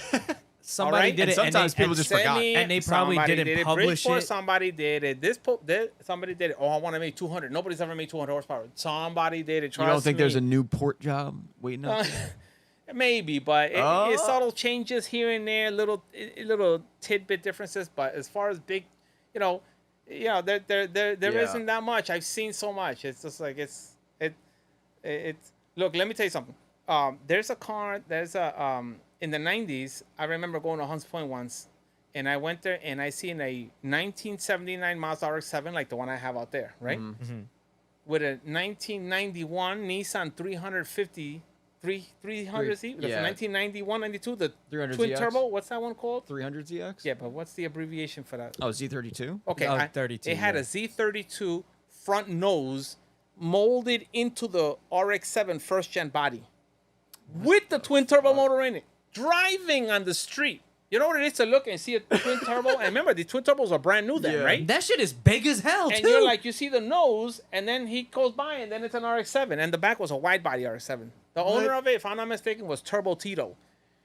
Turbo Tito was the guy who used to race Porsches. And you can go on YouTube and type in Turbo Tito. He used to be the Porsche king. He used to go to Pan Am's and all the events here in English Town, SummerSlam and English, all the drag race events, and he used to pop wheelies in third gear. Brand new in that. Type in Turbo Tito on YouTube, and you'll see him popping wheelies in third gear 20 years ago. And he had the RX-7 in the early 90s, and I was like, this is incredible. And that blew my mind, and that made me realize that, dude, what people have done in the past, everything you could think of, somebody already did it. Fine, can you fine-tune it, make a little bit more power here, adjust this, I'm going to try something new, and they make this new, fine. That wasn't available then, fine, no big deal. That's something someone made. But, as far as the big gains, people have already done it. And even better. That's fair enough. I mean, and we already talked about how some of the knowledge is lost here and there, so.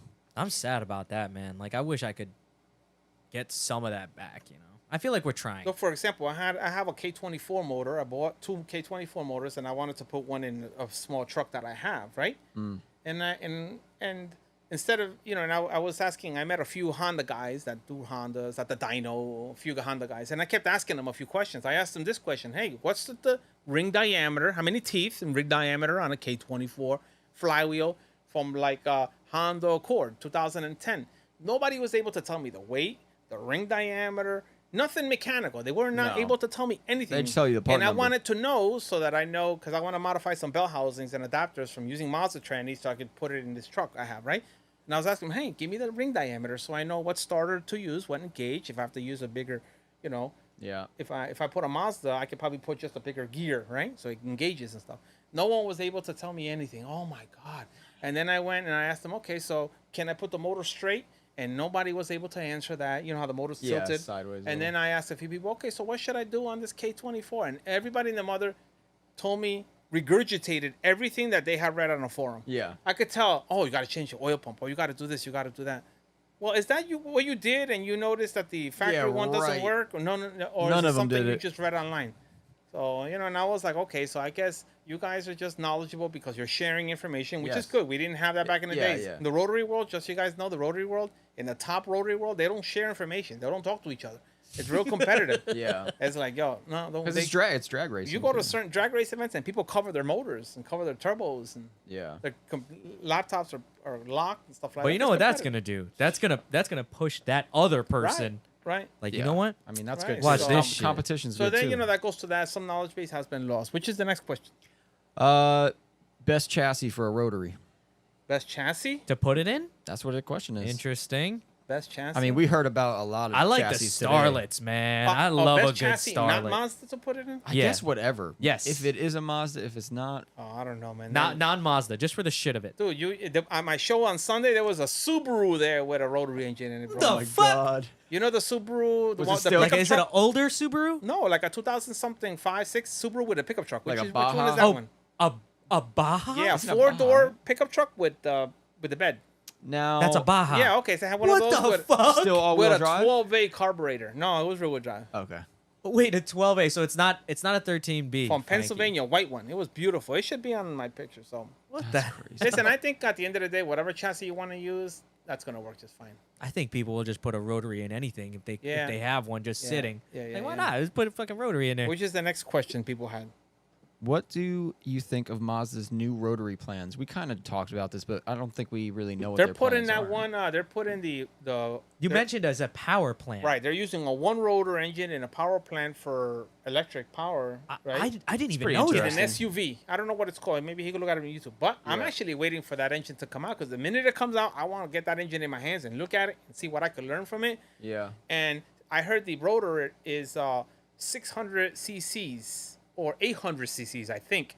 So that would be, if two of those would be equivalent to a 1.6 liter Yeah. 13B, which would two rotor, which would be bigger than a 13B. Yeah. So I'm thinking in my head, oh, man, maybe. I'm already thinking in my head. That's yeah. I mean, that sounds So pretty interesting. First few junkyards, my brother works for insurance companies, so I'm gonna be like, yo, Elias, Wait, first Yeah. wreck you see, I want the motor. I still don't understand though, because you have that. You're saying that little engine is somewhere on an SUV. Yeah, It's and gonna in like the power middle or the something. electron, Right. like a hybrid in a way. Huh?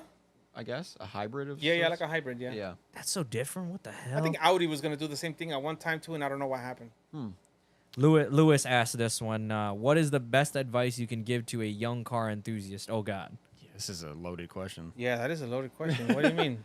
stop being a bitch. No, I'm just kidding. I mean, we talked about a lot of that. Yeah, today. we did. I feel like it's.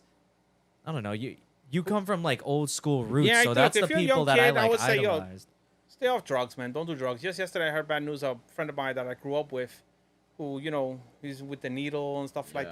that, and he had a stroke because the drugs did something to his liver or something, and then he Yeah, had a it'll stroke. cause some organ and then failure. half of his body is paralyzed now, and he's homeless. This is somebody I grew up with. It breaks my heart.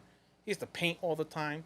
Real good guy. But I remember when we were younger, he was a pothead. He used to love smoking weed, man, and that was the gateway. That's what got him. And now he's in his 40s, and now he's homeless, and I think he's probably Yeah. living in one of the shelters in the city. But it breaks my heart when that happened because he was a painter like you would not believe. He could paint cars. Oh my God, he was an amazing painter. And he was a car guy Wow. too, so it breaks my heart. So a young guy, stay off drugs, don't steal, do your homework, Okay. and no, I think that Good advice. look for things that keep you busy. Look for things that are constructive.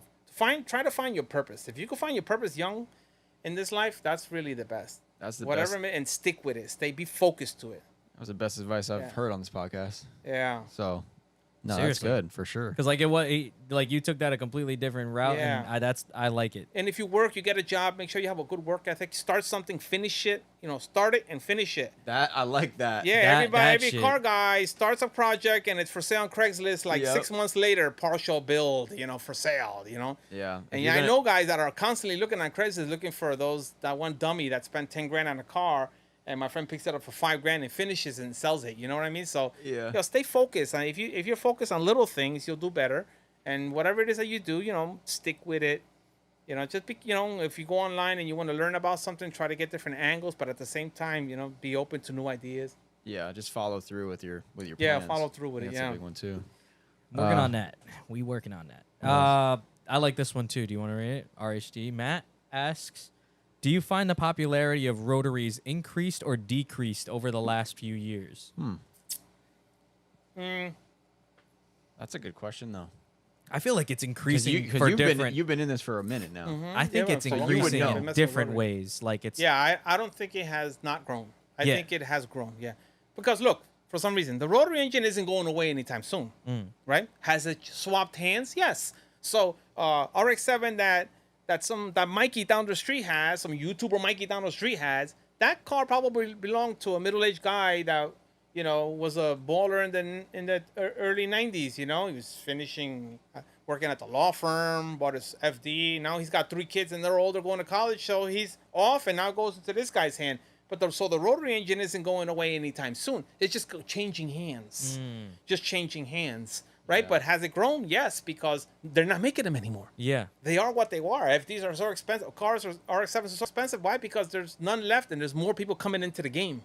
But yet, I was gonna say, Yeah. they don't make them, but yet people are still fucking pushing fine. it. Now the Like, rotary engine, you do know is global, right? Yeah. You know the rotary engine. I have customers, rotary engine customers in Australia, New Zealand, South Africa, Guatemala, Mexico, El Salvador, Nicaragua, Costa Rica, Panama, Colombia, Brazil, Anderson Dick. You guys know Anderson Dick from Fuel Tech. You got parts on every continent.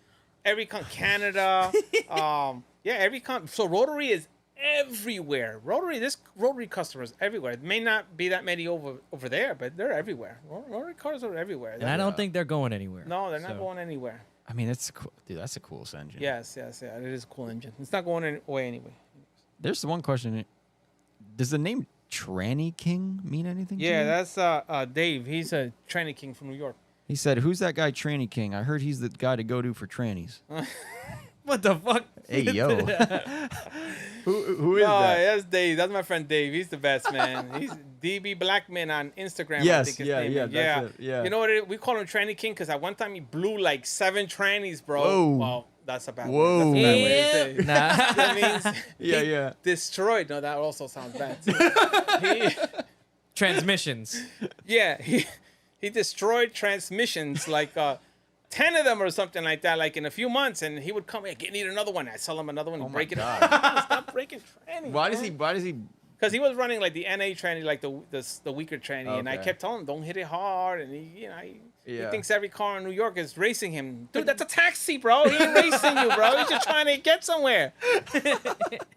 He ain't racing you, bro. And he'd be like every traffic light, he thought it was a race. All right, Tranny King. Yeah. So then Tranny King got the name Tranny King. Yeah. Damn.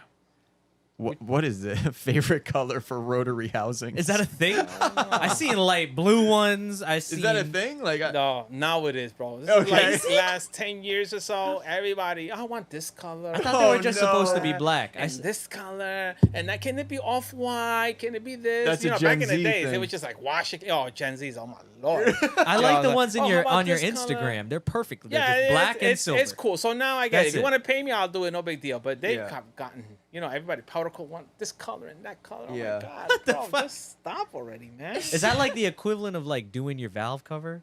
Yeah. Kinda, Oh, sorta. maybe. Yeah. Because now, like in the drift scene, everybody's got some crazy Now, looking. what did happen is though, I believe that because of COVID, English Town closing down, and less drag racing, it's just turned like this. I don't know. There's a lot of variables, but there's more car show RX-7s and Rotaries, and like what they call them pachinchorreo, or just to hang out, street cars, than there is race cars. So the guys that want an RX-7 or RX-3, RX-2, or a rotary engine for like a meet or something to go to the car shows, Yeah. those guys are being more meticulous about making the car pretty.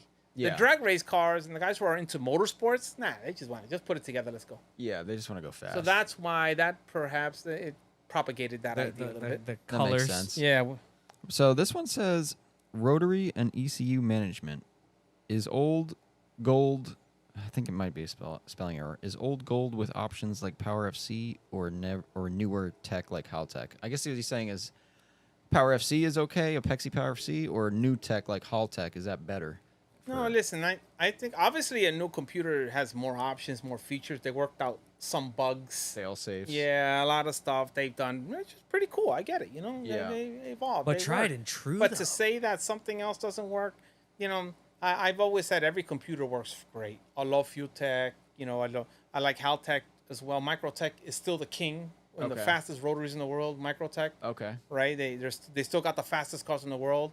It seems like a very easy computer, and people complain about them. Oh no, it's older computer, but they have other technology, but still can't get there. So I look at it from that perspective. But the Power FC is an older computer. My brother had an FC. My personal brother had an FD that I built an engine for. I had my friend Marco from Canada come down and tune that car. Yeah. It took all day to tune it, bro. He filled up the tank, left all day. I thought he robbed me, bro. I was like, yo, where the hell is Marco? He left. He was driving halfway around New York. Yeah. Here, there, everywhere. Came back with like no gas. I'm like, where the hell you go, bro? I was tuning it, yo, street tuning it. But he tuned the Power FC that I had on a 93 in my brother's car. It was an automatic car, and he would break the tires loose automatic in any gear. Wow. It was an amazing car. That sounds It drove amazing. Great. It had no issues with it. And I know that people have made 500-600 horsepower with the Power FC. So it's an older computer. Does it work? Yes. I think what happens is less people know how to fiddle with them. That or is definitely being true. as meticulous as other people. So if they don't yield the same things that the other guy did, they frustrate. They go on the internet and say, Yes. this is a piece of shit. Done deal. Yeah. And then if you have some sort of following, everybody and their mother's going to think that's a piece of shit. Yeah, But you no, heard- it works fine. You heard that, Scooby? He's talking to you. Me and Scooby go back and forth. Power FC and Haltech. Power C is older. Yeah, it is old. Yeah. Yeah. But I feel And like there are a lot of people that don't know how to tune it. So. Yeah. the but reason why everything- I like those older ones is like those stories you had earlier of like those guys who are using literally like just a But fuel you ECU. still have those type of guys. Old Yeah. school Puerto Rican guys like things simple. Yeah. They say todo brega. That's a saying in Spanish. They say todo brega, papi. Hay que buscarle. That means everything works. You just got to stick with it and work out the bugs, so you'll figure it out somewhere. Damn, that But sounds like Josh If you're there DeLeese. 5 minutes, it didn't work, that's it, I'm done. No, go back, see what's going on. Background, this, injector, you'll figure it out. Yeah. And I think that's what happens with the old school guys. The old school guys will sit back, car's not running right, not idling. You go do a burnout, car doesn't clean well, it's not running. You do a quarter mile, putting and backfiring and doing one out. They'll go back to the pits, look at the car, and be like, let's see what's going on here. Hold on a second. Let me go over this. Everybody get away. Leave me alone. Check wire by wire. Let's see what's going on. Go back and, oh, here it is. Here's the problem. Boom. Fix the problem. Okay, problem's resolved. I noticed that sometimes the younger generation, they're not like that. They're impulsive and they're like, they want instant gratification. Nah, we and- draw right to conclusions. yeah, This they shit's draw right fucked. they draw to conclusions and they don't like to go over things. I always just say, if we have a problem with a car or something, I always just go, it's a car, man. We'll figure it out. yes. It's a machine. Like, And I think that's what happens, and I think that's what has happened with older computers and stuff like that. But I still use any old computer. I still use Autotronic, which nobody, because the company closed. I guess it was sold off to Haltech, whatever. Oh. So some people don't use the ECUs. I use them and they work fine for me. yeah. So it really depends on preference. At that It point. does. It depends on. You preference. remember earlier when we were talking about stickers before the podcast started? Yes, sir. A buddy of mine, Johnny's down here. He's got a Goopy sticker on his toolbox. He's not a Rotary guy, but he has a Goopy sticker that's been on there for 8 years. That's awesome, man. Like what that's the prime example right there of what we were talking about earlier, where you're like, yeah, man, marketing, bro. Just Yeah. you just want to keep yourself relevant. That was a conversation you missed, Frankie. Oh, yeah. But it's like you're talking about how, let's say you're trying to find somewhere to get your Rotary rebuilt. Sometimes they're not just gonna remember, oh, Goopy, but like constant, Goopy, and it's got the rotary in the sticker, constant too. just reminder, I guess, that this guy right here, I'm not. If the day comes when I have a Rotary, bro, I'm coming to you. I'm putting his seals in The it. seals, that's like the biggest thing for me. I'm like, damn, a consumable item. Which I saw this question here. Yeah, It which says, thoughts on Renesis 13B as a relatively powerful NA motor, question mark. I run their seals in my engine. Now, I don't know what engine he has, but I'm assuming maybe he has an older 13B. and Yeah, it works on any engine. The Renesis is a good engine. You get it built right, it works. It's a good engine. Yeah. You build it right. You saw that gray one, Angels, all the RX8. Dude, that thing was sweet. that thing is a whore. That car has been sold to like 20 different people, bro. Yeah. And I don't know who has it now, but they still beat the balls out of it, and the car runs well. No man. one ever markets it in the ad. No one knows even anymore that you guys are the one that built it. It just kept getting washed more and more all and more over it. That of car has had a information. million Oh, owners, yeah. bro. I saw it Yeah. on Facebook and I was A like, what million the owners. fuck? It's been around. So and That then sucks. That's a good and motor. they continue to build beat on it and stuff like Somebody get that thing and treat her right. that. Yeah. But Which is the next question? That pretty much wraps up the questions, at least, unless you saw one. But No, that's it. And we're wrapping up on the 2.5 hours. Do you have anything Okay. else you'd like No, to no, say, no, that's share, good. That's put good. out Oh, yeah. there? As far What's as your peop- future plans with Goopy right now? All the future plans is just just continue to stay organized. We have a building and The Rotary spaceship staying or some organized shit? on what I'm going to continue to do. Some things are just not feasible. Don't make you any money. There's a lot of stuff I did at one time. with the rotary engine, custom machining. I did a lot of custom stuff over the years that I realized it just doesn't pay out. It's Okay. not worth it. Yeah. You know, the commodities market on eBay kills you, right? You make a little widget. Yeah. You know, you have a window of opportunity for you to sell that particular valve cover for a S13 before somebody in China copies Yeah. it and then puts it online. Yeah. You know, and then you have a Wuhan competition. So then the idea is, you know, do you go and do you invest the money in designing that, knowing that somebody else is going to steal it from He's you? gonna You know, replicate it. Yeah, you almost have to think like that. You have to be like, damn, these people are grimy. But it's a Yeah. doggy dog world out there. Or do you just continue to create unique skill sets for yourself, stuff that you only do and only you can do, and then people have to come to you for that? Yeah. So there's only certain things that Goopy and that we do. We refurbish housings. We do certain machining. We do certain things that only I do. You know, certain things that only I do, and people, you know, have to come and do business with me. Yeah. I treat them well. I do what's right, you know. But I'm saying, so that's I what. can't wait to come by your shop. Yeah. I'm pretty excited about this one. it- I was gonna talk to you about this, Carl, but remember how we were talking about the shop tour thing? Yeah. Yeah, we should probably get on that. and, like, Yeah. do a God damn couple. it.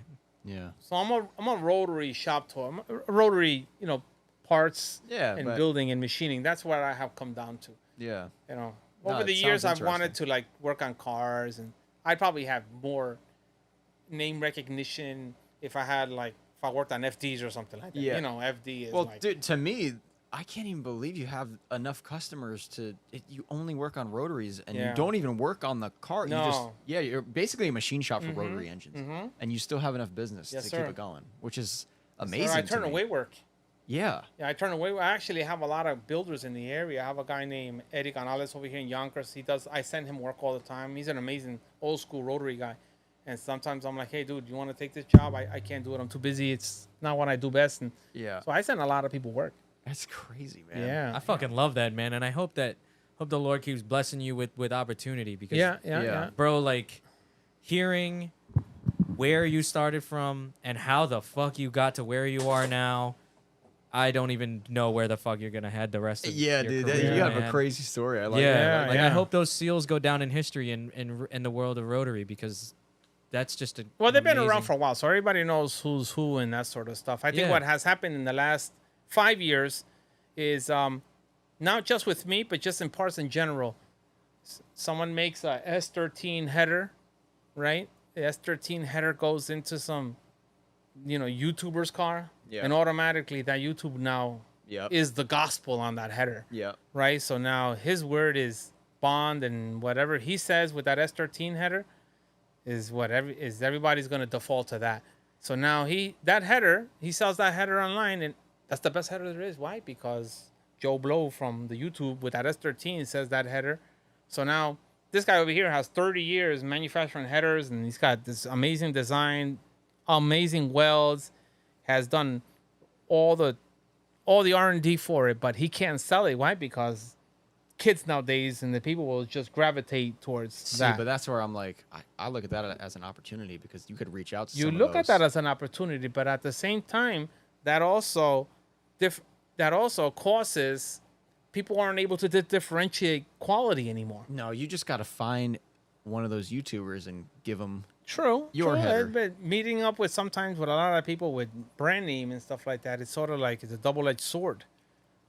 Yeah.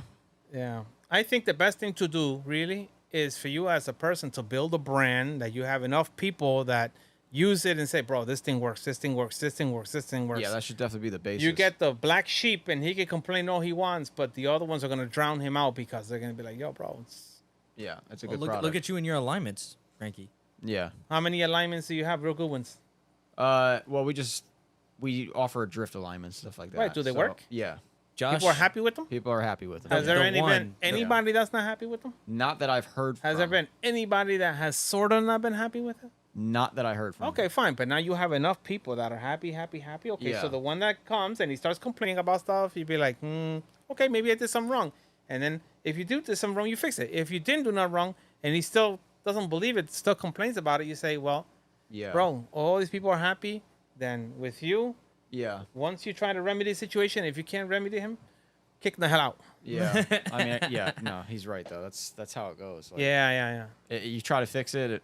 Some people are just. They're just those type they're of people. just they're man. just that Yeah. we're gonna leave it at that. It is Yeah. what it is.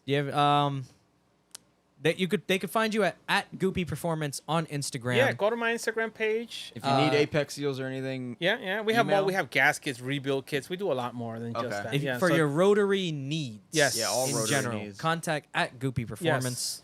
And perfect. check out their website, which is going to be Instagram and Facebook is really Instagram and where Facebook we hang is out the perfect. most. The website I gotta update one of these. I'll days. have all the info in the show notes at the bottom of Yeah. the podcast. So Cool. you see But that. thank you so much, Yeah, John, for yeah, coming. yeah. Like, Yeah, this dude, has thank you. been so fun. Yeah, I'm glad. Like, we- I'm pretty sure I'm going to look like an idiot this whole podcast because I'm just smiling we the don't whole know time. anything about No, rotaries? because I'm just smiling the whole time because I'm like, damn, like, this is sick. yeah. Like, Yeah. I never knew a lot about rotaries. I learned a lot today about them, and I hope our listeners did as well. And thank you so much for your time. No problem. Yeah, Yeah. man. But All right. Well, that's close it. us out, Malcolm. Thank you guys so much for listening. Leave us a review on Spotify, Oh, yeah. comment on our videos, and we'll see you on the next one. Peace. Bye. That's it. Yeah. Oh snap! Now we have like a little outro that plays on the music. But dude.